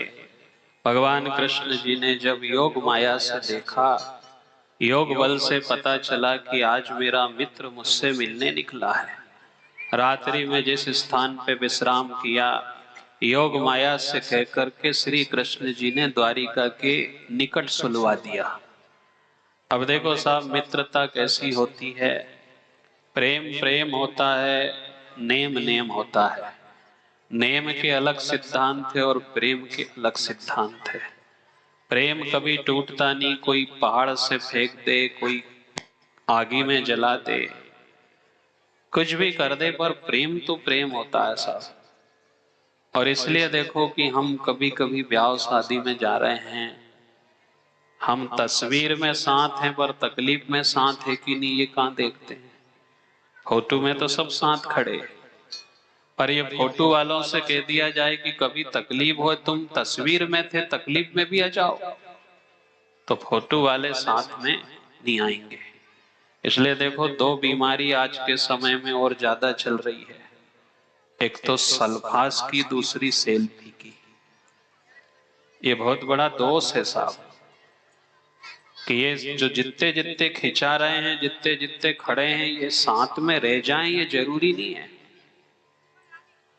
इसलिए प्रेम में ही रहो। फ्रेम में तो सब बाप दादे को, फ्रेम में तो संतान कस के रख देगी। और उससे पूछा कि तूने फ्रेम क्यों लटका दी? बोले ये प्रेम में साथ नहीं रहे, इसलिए मैंने इनको फ्रेम में साथ खड़ा कर दिया कि फ्रेम में साथ रहो। तो फोटो तो अपनी संतानें लगाई देगी अपने रहने नहीं रहने के बाद। इसलिए हमारे भाव बंधन अच्छे हों, ये बीमारियों से हम दूर होते चलें। सुदामा जी ने इन सब चीजों से दूरी बनाई कि मुझे इन सब चीजों से कुछ लेना देना नहीं रहा। केवल इतनी सी समस्या रही मेरे पास कि देखो, अच्छा समय रहे जब अच्छे विचार कम आते हैं, और अच्छे विचार जब आए जब समय खराब होता है। ये बात आप अच्छे से समझो। रावण का समय अच्छा था तो विचार अच्छे नहीं आए और सीता हरण कर ली। दुर्योधन का समय अच्छा था तो चीर हरण कर ली। समय अच्छा रहेगा तब विचार नहीं आते, ये बहुत बड़ी विडंबना है। और अच्छे विचार, आज अपने मन में अच्छे विचार है कि हम भी ऐसा करें, हम भी जाप करें, हम भी कथा सुने, हम भी कथा करवाएं, पर विचार अच्छे आ रहे तो समय साथ नहीं देता कि साहब इतना धन कहां से लाएंगे, इतनी व्यवस्था कहां से लाएंगे। ये दोनों चीज साथ में मिल जाना ईश्वर की कृपा है। टाले जी ने पूरे परिवार के साथ मिलके अच्छे विचार आए और समय ने साथ दिया तो कथा हो गई। अब कभी ऐसा समय आएगा कि समय साथ देगा तो विचार अच्छे नहीं आएंगे, और कभी विचार अच्छे रहे तो समय साथ नहीं देगा कि हम कहां से लाएं। ये जो एक समय रहता है साहब कि अच्छे विचार आ गए और हो गया, ना पहले होए ना बाद में हो सके, इसका कोई ठिकाना नहीं रहता। पल में प्रलय हो जाती है। जो बन रहा है सो कर लो। संतों ने भी माना कि भज लिया सो राम, कर लिया सो काम। रहे काम राजा से भी नहीं हुए। रावण ने भी कह दिया कि मुझसे नहीं हो सका। सुदामा ने भी माना कि मेरा समय ठीक नहीं था तो मेरे विचार गड़बड़ा गए और मैंने चने की चोरी कर ली। सुदामा जी की बात पे श्री कृष्ण जी अटल रहे, क्योंकि जब आपस में मिले थे तब मित्रता का प्रस्ताव कृष्ण ने रखा था। तो एक उत्तर दिया था कि श्री कृष्ण तुम बहुत बड़े घर के व्यक्ति हो, मैं गरीब ब्राह्मण हूं, मेरा और तुम्हारा साथ नहीं जमेगा। तो बोले देख सुदामा, जब कभी भी जरूरत पड़ेगी श्री कृष्ण मित्रता निभाएगा, तुझे निभाने की जरूरत नहीं है, पर तू मेरा मित्र बन जा। अब योग माया को भेंट करके सुला दिया। प्रातः काल उठे, लोगों से पूछा कि एक बात तो बताओ भैया, द्वारिका नगरी यहाँ से कितनी दूर पड़े? बोले बस ब्राह्मण देवता, तुम बिल्कुल नजदीक आ गए हो, थोड़े बहुत चलोगे तो तुम्हारे द्वारिका भी दिख जाएगी और द्वारिकाधीश भी मिल जाएगा और द्वारिका नगरी भी दिख जाएगी। हरे कृष्ण हरे कृष्ण कहते चले गए। द्वारिका में प्रवेश किया। विशाल काय द्वारिका बनी हुई थी। पहरेदार हाथी झूम रहे थे ड्योढ़ी पे, घोड़ा और बड़े बड़े सेवक वहां खड़े हुए थे। इन्होंने जाकर के पूछा कि एक बात तो बताओ भैया, यही इस द्वारिका नगरी है? बोले हाँ विप्रवर, यही इस द्वारिका नगरी है। तो तुम एक बात और बताओ कि यही द्वारिकाधीश का महल है? बोले हाँ ब्राह्मण देवता, यही द्वारिकाधीश का महल है। तो क्या द्वारिकाधीश हैं यहाँ? बोले हाँ वो भीतर महल में विराजमान है। तो भैया एक काम करना, उन तक मेरा एक संदेश भेजना कि कोई उनसे मिलना चाहता है, और यदि वह नहीं पहचान सके तो उससे जाकर के कहना कि तुम्हारे बचपन का मित्र सुदामा तुमसे मिलना चाहता है। एक पहरेदार ने ऊपर से नीचे तक निगाह मारी कि इमे का मित्र तो पहली बार देखा साहब। जो बड़े रौब से कहे कि वो नहीं पहचान सके तो उससे कह देना। दूसरे ने कहा कि क्षमा करे ब्राह्मण देव, आपके यदि कई चीज की आवश्यकता हो तो हमारे द्वारिकाधीश की तरफ से छूट है। बोले भैया मैं मांगने नहीं आया हूं, मैं मिलने आया हूं। आखिर स्वाभिमानी था, ब्राह्मण का धन ही स्वाभिमान है। उसने अपने स्वाभिमान को नहीं खोया कि मैं मांगने नहीं आया। ऐसा वर्णन है श्रीमद् भागवत में कि इतनी बड़ी द्वारिका थी साहब की एक पहरेदार घोड़ा पे संदेश कहने गया था और लौट के आया जब तक दोपहर का समय हो गया था। रास्ता देखते देखते द्वारिका के बाजार में आके खड़े हो गए। मन में ग्लानियों से मन भरा हुआ है। ये बड़ा आदमी है, भूल गया मुझे। क्या पता, मैंने अपनी पत्नी से बहुत कहा था कि देवी वहां मत भेजे, मैं कहाँ जाऊंगा, कैसे मिलूंगा, पर ना मानी, जिद करके मुझे भेज दिया। द्वारपाल ने जाकर के द्वारिकाधीश से कहा कि गोविंद आपसे कोई मिलना चाहता है। बोले कौन मिलना चाहता है? बोले एक ब्राह्मण है जो निर्धन दिखाई देता है। तो सेवक, क्या द्वारिका के द्वार संत ब्राह्मणों के लिए आज्ञा की रास्ता देखते हैं? उनके लिए तो 24 घंटा खुले हैं। बोले ऐसी बात नहीं है श्याम सुंदर, वह कोई द्वारिका से बाहर का व्यक्ति दिखता है।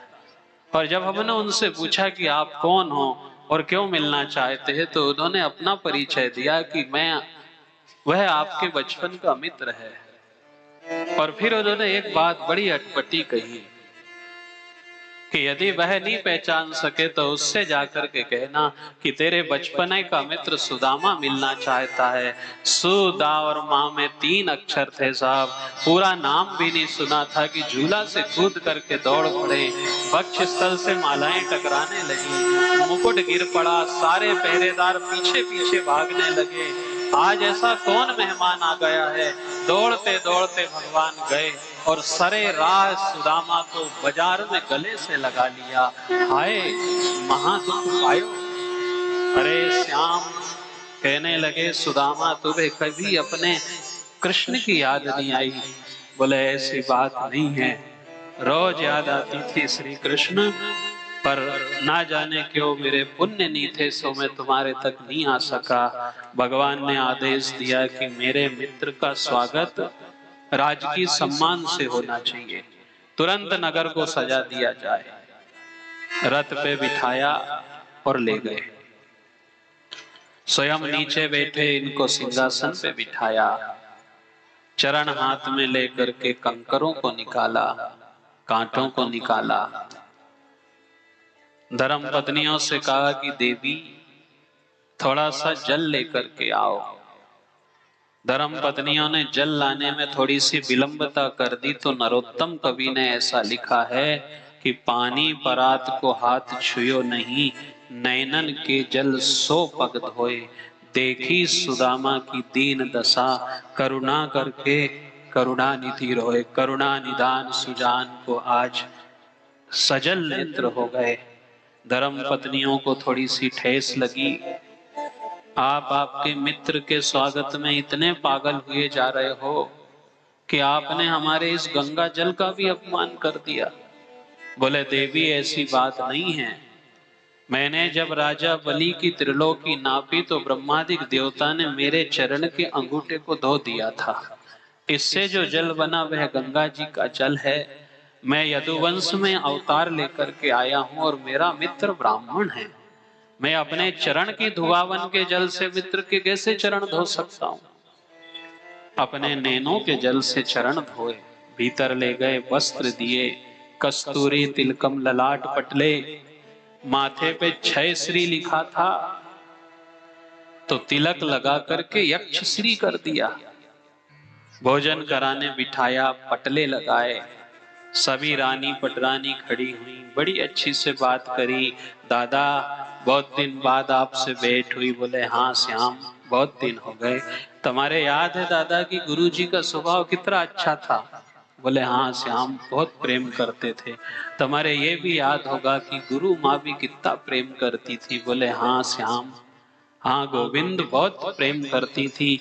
तब तो तुम्हारे ये भी याद होगा सुदामा कि एक दिन गुरु माँ ने लकड़ी लेने भेजा और अपने चना रख करके दिए मोहन भोग के लिए, तो नीचे माथा होने लगा। आपने अकेले खा लिए सुदामा, गजब का प्रेम था। और मैंने आपसे पूछा तो बड़ी चतुराई से आपने झूठ बोला कि ठंड के कारण दांत कप कप आ गए मेरे। जितने सभासद थे सबके मन में हंसी आई कि गजब का प्रेम है, पर सुदामा ने नीचे माथा कर लिया। 2-3 बार बोली तो फिर बोला कि श्याम तू दूसरी बात क्यों नहीं करे? कहाँ ये पुरानी बात निकाल करके बैठ गया? अपने बारे में बता, तेरा कितना बड़ा परिवार है, कैसे बाल बच्चे हैं। पर कृष्ण जी ले दे करके चना पे आ जाते थे, इन्होंने नीचे माथा कर लिया। तो एक बात कही कि देखो सुदामा, तुम ये मत सोचो कि तुम्हारा मित्र खराब है। मुझे इस बात का बुरा कभी नहीं लगा कि तुमने तुम्हारा हिस्सा खाया। मुझे इस बात का भी बुरा नहीं लगा कि तुमने तुम्हारे हिस्से के साथ साथ मेरा भी खा गए। मुझे इस बात का भी बुरा नहीं लगा कि तुमने दोनों का हिस्सा खाने के बाद झूठ बोला। मुझे बुरा नहीं लगा। और मुझे इस बात का बुरा भी नहीं लगा कि तुम झूठ बोलने के बाद कभी मेरे द्वार पे नहीं आए। इस बात का भी बुरा नहीं लगा। और आज भी अपनी पत्नी की कहने से आए हैं, पर मुझे इस बात का तो अभी भी बुरा है कि अभी भी एक आंख में पोटली छुपा के रखी है। और अब यदि नींद हो गए तो मैं छीन लूंगा। पोटली पकड़ करके छीनी, पूरे चावल फैल गए। एक मुट्ठी खाई और दूसरी मुट्ठी में तो धर्म पत्नियों ने हाथ पकड़ लिया। ये क्या कर रहे हो आप? तीनों मुट्ठी खा जाओगे तो फिर इसको क्या सब कुछ दे दोगे? तो कृष्ण जी ने बड़ी गुलाबी नाराजगी में कहा, क्यों रस में विष डाल दियो, तूने खाए दियो मोहे एक ही फंका। ओ भामनी मोही जिमाई करे, तू क्यों करे अपने जिए शंका। लोग कहें हरि भक्त दुखी, ये ब्राह्मण लोग तृतीय को देत, करे तू क्यों अपने जिए शंका। लोग कहें हरि भक्त दुखी, मुझसे सयो ना जाए यो कलक का। तूने खाते समय रस में विष क्यों डाल दिया? तो धर्म पत्नियों ने कहा कि देखो स्वामी, विष इसकी बात मत करो, हम भी तुम्हारी अर्धांगिनी हैं और 3 मुट्ठी में से नियम के मुताबिक तो 1.5 मुट्ठी हमारा बनता है। उन 1.5 मुट्ठी चावल में ही भगवान श्री कृष्ण ने सुदामा को सब कुछ दे दिया। और आज भी हम उनकी कथा सुनते हैं। कोई कितना बड़ा आयोजन हो, कितनी बड़ी थाली रखता है व्यक्ति, पर सबसे पहले अक्षत और कुमकुम जरूर रखता है। ये अक्षतों ने जब से लेकर के आज तक सबकी पूर्ति कर दी और इतना इतना दिया कि द्वारिका जैसा वैभव दे दिया। और फिर भी पूछा कि अब तुम्हें क्या चाहिए? बोले मुझे तो ये भी नहीं चाहिए था श्याम सुंदर, मैं तो केवल इतना चाहता था कि मैं भी भूखा ना रहूं, मेरे द्वार पे आने वाले अतिथि भी अब भूखे नहीं जाए। अब मैंने सब चीज बंद कर दी, प्रेम से रहूंगा। और प्रेम से रहने लगे। और जब समय मिलता था केवल एक चीज थी, लोग कभी पूछे कि ये आया कहां से है, तो बोले मेरा जीवन तो ऐसे ही था, पर जब से मुझे मिला और ये कृष्ण का प्रसाद, तब से मैंने सब बंद कर दिया, अब प्रेम से रहता हूं। और गोविंद के गुण गाओ, गोविंद के गुण गाओ, गोविंद के गुण गाओ,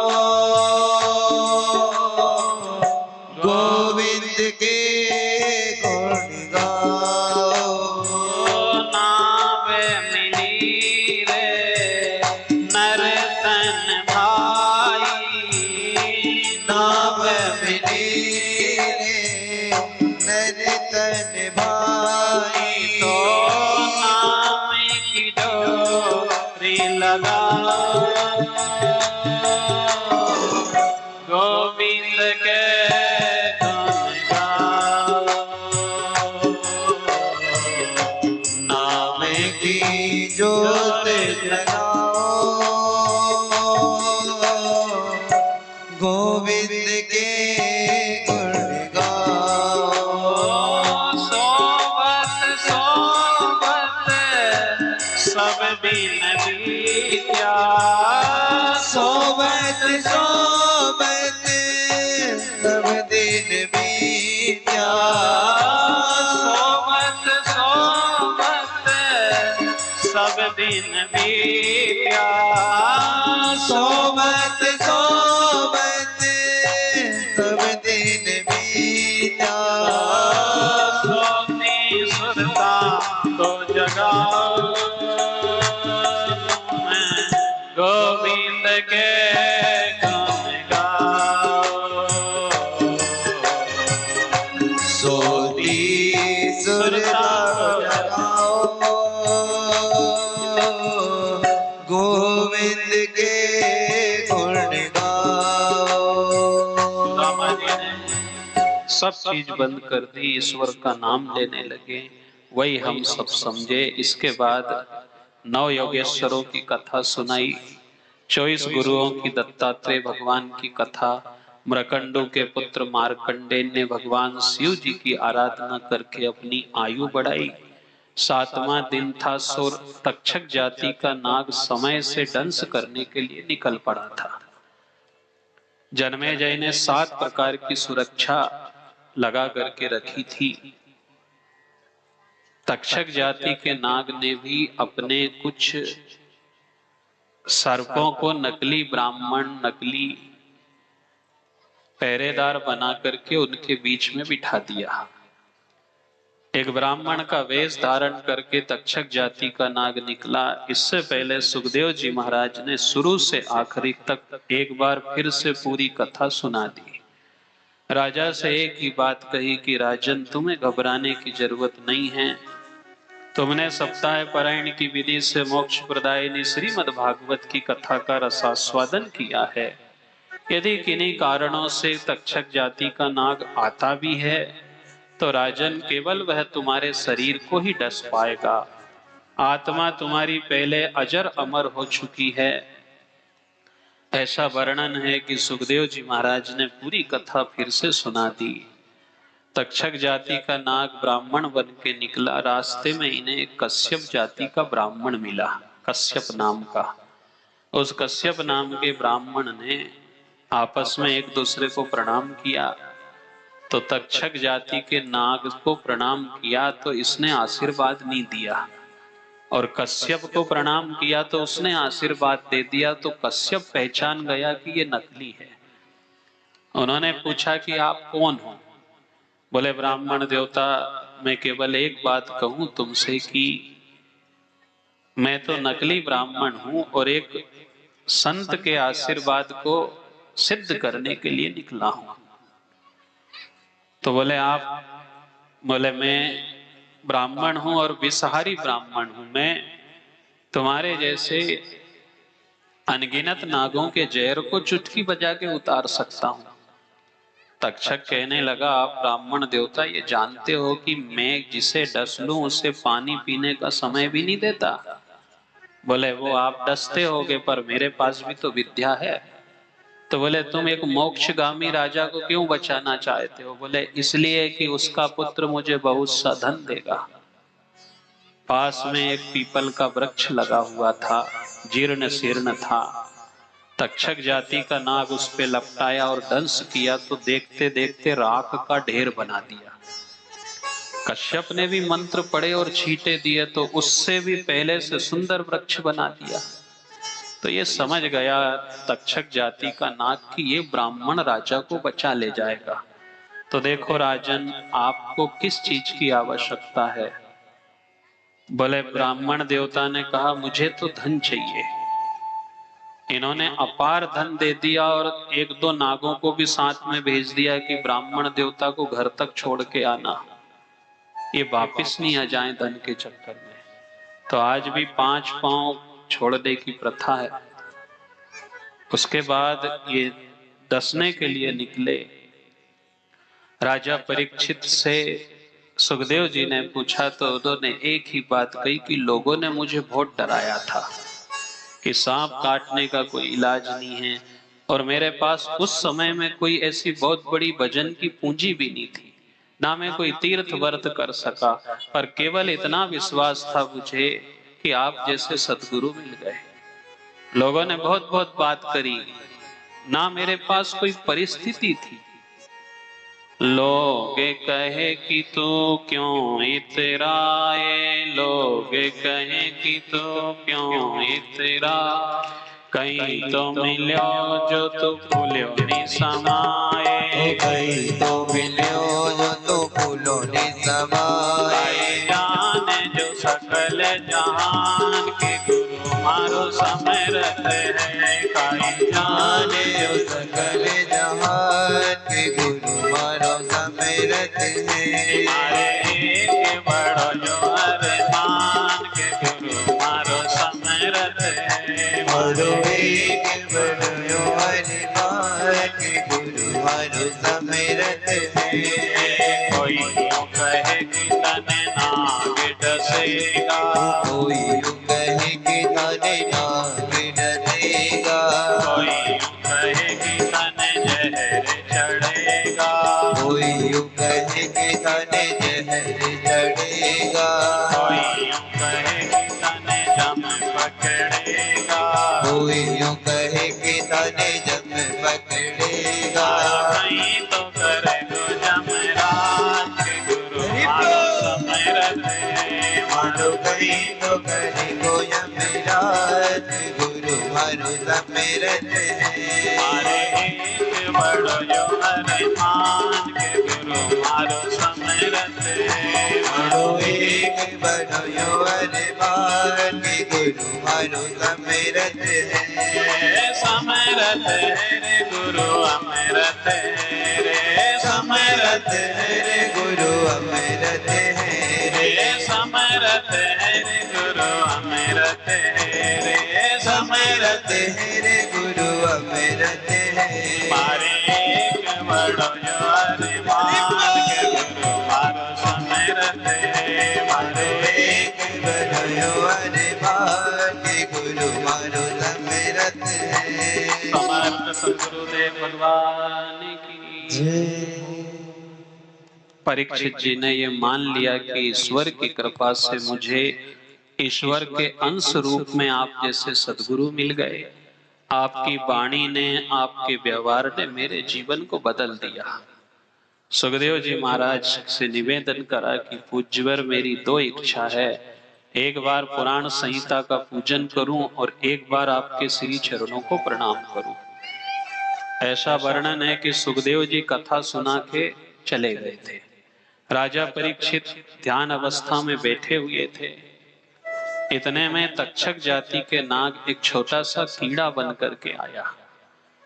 सुखदेव जी महाराज के जाने के बाद राजा परीक्षित जी ने पूजन के लिए एक छोटा सा पुष्प उठाया, उसमें से वह कीड़ा नीचे गिरा। देखते देखते विशालकाय शरीर धारण किया। राजा के दाहिने पांव में दंश किया, राजा के शरीर से ज्योति निकली। भागवत सुखदेव जी महाराज और परमात्मा में विलीन होती हुई वैकुंठगामी हुई, पुष्पों की वर्षा हुई।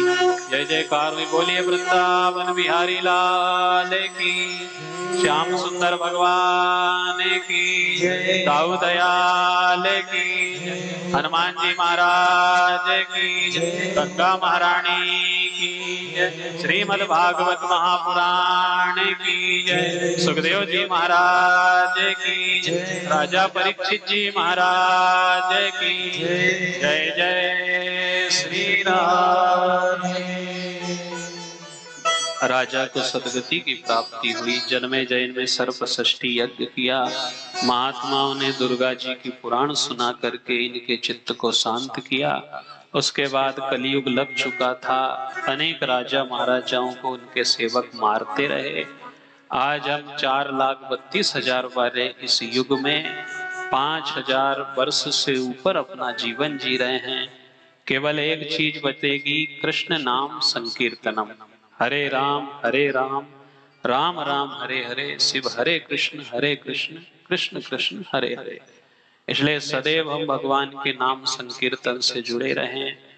मोक्षदायिनी कथा आपने फाल्गुन मास के पवित्र महीने में टाले परिवार के सहयोग से सुनी। स्थान देवता, कुल देवता, ग्राम देवता, वास्तु देवता, खेड़ापति माँ, खेड़ापति हनुमान जी महाराज, आवाहित देवता, यज्ञ नारायण भगवान, अदृश्य जगत की गुप्त प्रकट सिद्ध शक्तियां, 9,84,000 महात्मा, भूत बावन भगवान और शारदा मैया की अपूर्व कृपा बरसती रही। निर्विघ्नता के साथ भगवान ने इस प्रेम यज्ञ को विश्राम की तरफ ले गए। विदाई के इस क्षण में उनके श्री चरणों में प्रणाम किया जाता है कि जब बुलाएं तब पुनः आने का कष्ट करें। हमारी ओर से व्यास पीठ से ज्यादा आपको शुभकामना कि भगवान भजन भक्ति में आपके चित्त को लगा करके रखे। ज्यादा से ज्यादा ईश्वर का भजन करते रहें। सभी श्रद्धालुओं ने जिन जिन ने जो भी सहयोग दिया, सब साधुवाद के पात्र हैं कि हमारा अन्न धन कण मन ईश्वर में लगे। यही भाव से इस ग्राम में बड़ा स्नेह प्रेम मिला। समय निकाल करके आपने ईश्वर की सुनी तो समय निकाल करके ईश्वर भी आपकी जरूर सुनेगा। ऐसा विश्वास हम भगवान के मन में बनाए रखें। माँ नर्मदा की कृपा से कभी सूखा अकाल नहीं पड़े। जनप्रतिनिधि हमारे सहाय साहब सबको सहयोग देते रहें, प्रेम बनाए रखें और टाले परिवार को भी हमारी बहुत बहुत शुभकामना। इसके बाद एक ऐसा श्लोक है जिसको बोलने से संपूर्ण भागवत की कथा का पुण्य मिलेगा, तो अपन सब बोलेंगे। नाम संकीर्तनम यस्य, नाम संकीर्तनम यस्य, सर्व पाप प्रणाशनम, सर्व पाप प्रणाशनम, प्रणामो दुख समनस्ता, प्रणामो दुख समनस्ता, नमामि हरिं परम, नमामि हरिं परम, नमामि हरिं परम, नमामि हरिं परम, नमामि हरिं परम, नमामि हरिं परम। ओम हरये नमः, ओम हरये नमः, ओम हरये नमः, ओम हरये नमः, ओम हरये नमः, ओम हरये नमः। भगवान ब्रजेंद्र नंदन श्री कृष्ण के चरणों में कोटि कोटि प्रणाम। आपको सबको सादर जय श्री कृष्ण। बोलिए वृंदावन बिहारी लाल की जय। हरे कृष्णा हरे राम हरे कृष्णा, राम हरे कृष्णा, हरे राम हरे कृष्णा, हरे राम हरे कृष्णा, हरे राम हरे कृष्णा, हरे राम हरे कृष्णा, हरे राम हरे कृष्णा, हरे राम हरे कृष्णा, हरे राम हरे कृष्णा, हरे राम हरे कृष्णा, हरे राम हरे कृष्णा, हरे राम हरे कृष्णा, हरे राम हरे कृष्णा, हरे राम हरे कृष्णा, हरे राम हरे कृष्णा, हरे राम हरे कृष्णा, हरे राम हरे कृष्णा, हरे राम हरे कृष्णा, हरे राम हरे कृष्णा, केशवम राम नारायणम कृष्ण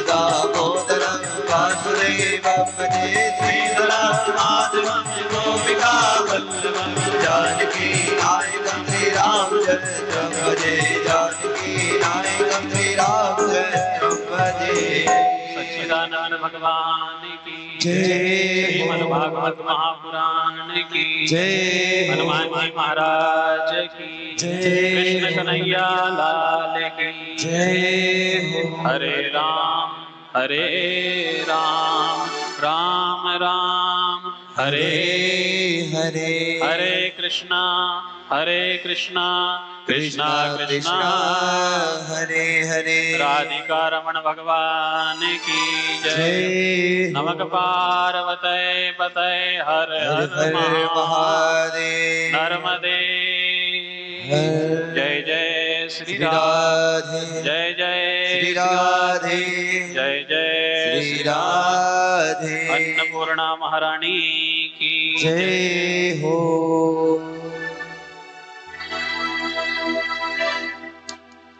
श्री राधे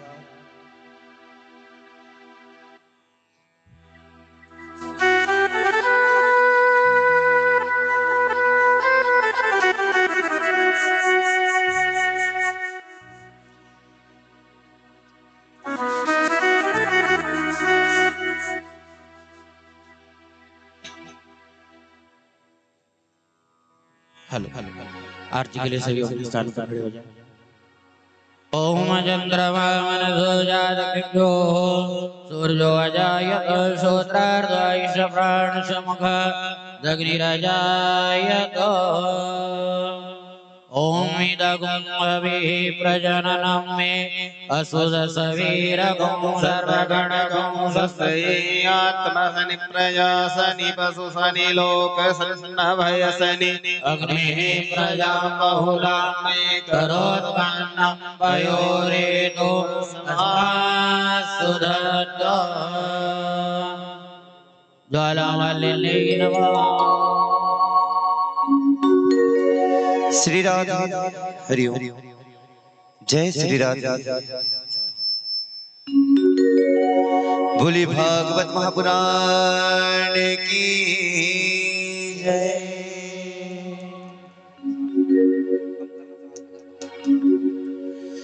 श्री भागवत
भगवान की है आरती। पापियों को पाप से है तारती। भागवत भगवान की है आरती। पापियों को पाप से है तारती। श्री भागवत भगवान की है आरती। पापियों को पाप से है तारती। श्री भागवत भगवान की है आरती। पापियों को पाप से है तारती। श्री भागवत भगवान की है आरती। पापियों को पाप से है तारती। हो आरती पापियों को तारती। आरती हो आरती पापियों को तारती। हो आरती भव से पार उतारती।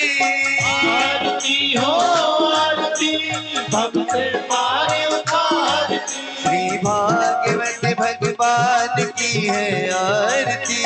पापियों को पाप से है तारती। श्री भागवत भगवान की है आरती। हो आरती पापियों को पाप से है तारती।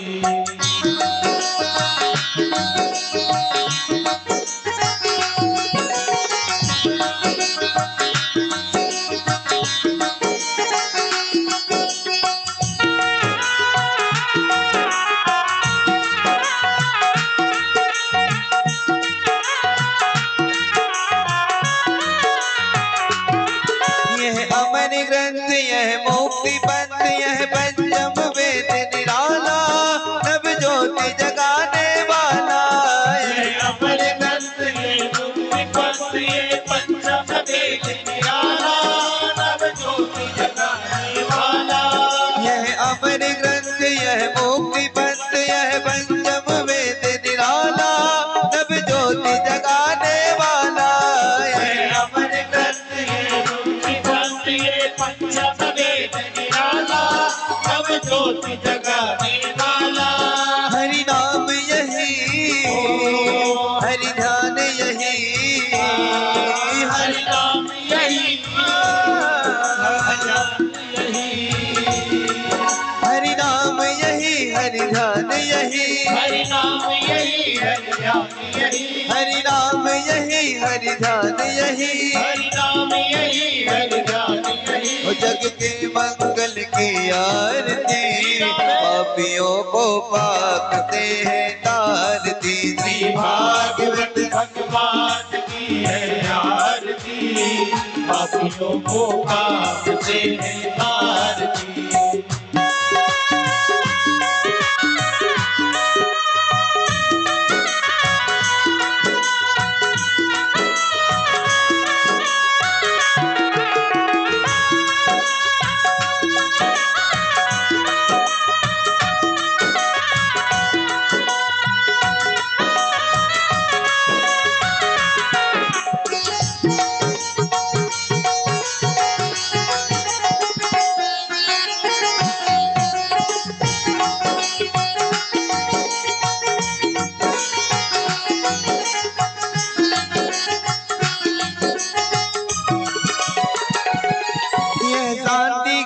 पावन पुनीत पापों को मिटाने वाला हरि दर्द कराने वाला। यह शांति गीत पावन पुनीत पापों को मिटाने वाला हरि दर्द कराने वाला। यह शांति गीत पावन पुनीत पापों को मिटाने वाला हरि दर्द कराने वाला। यह शांति गीत पावन पुनीत पापों को मिटाने वाला हरि दर्द कराने वाला। यह दुख करनी यह दुख हरनी यह दुख करनी यह दुख करनी यह दुख हरनी यह दुख करनी यह दुख हरनी यह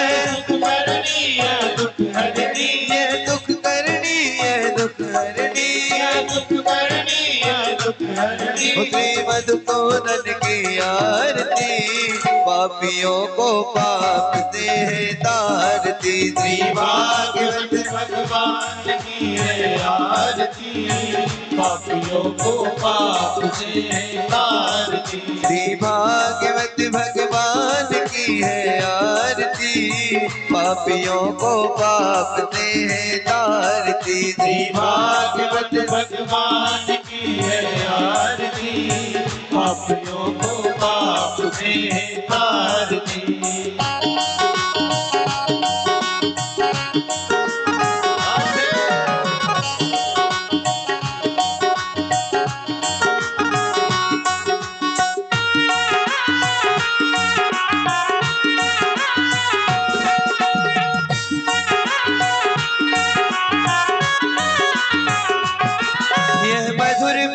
भव भंस खोल तन मार्ग बताने वाला बिगड़ी को बनाने वाला।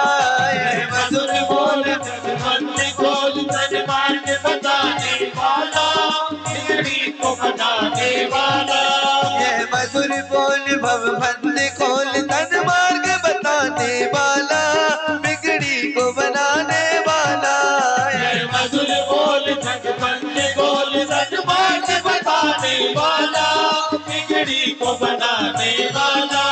श्री राम यही घन श्याम यही श्री राम यही राम यही श्री राम यही घन श्याम यही श्री राम यही घन श्याम यही राजा राम यही मेरे श्याम यही राजा राम यही मेरे श्याम यही प्रभु की महिमा की आरती, पापियों को पाप से है तारती। श्री भागवत भगवान की है आरती, पापियों को पाप से तारती। हो आरती, हो आरती, पापियों को तारती। आरती हो आरती, पापियों को तारती। आरती हो आरती, भव से पार उतारती। आरती हो आरती, भव से पार उतारती। भागवत भगवान की है आरती, पापियों को पाप से है तारती। श्री भागवत भगवान की है आरती, पापियों को पाप से तारती। श्री भागवत भगवान की है आरती, पापियों को पाप से है तारती। श्री भागवत भगवान की है आरती, पापियों को पाप से तारती। कर्पूर गौरम करुणावतारम संसार सारम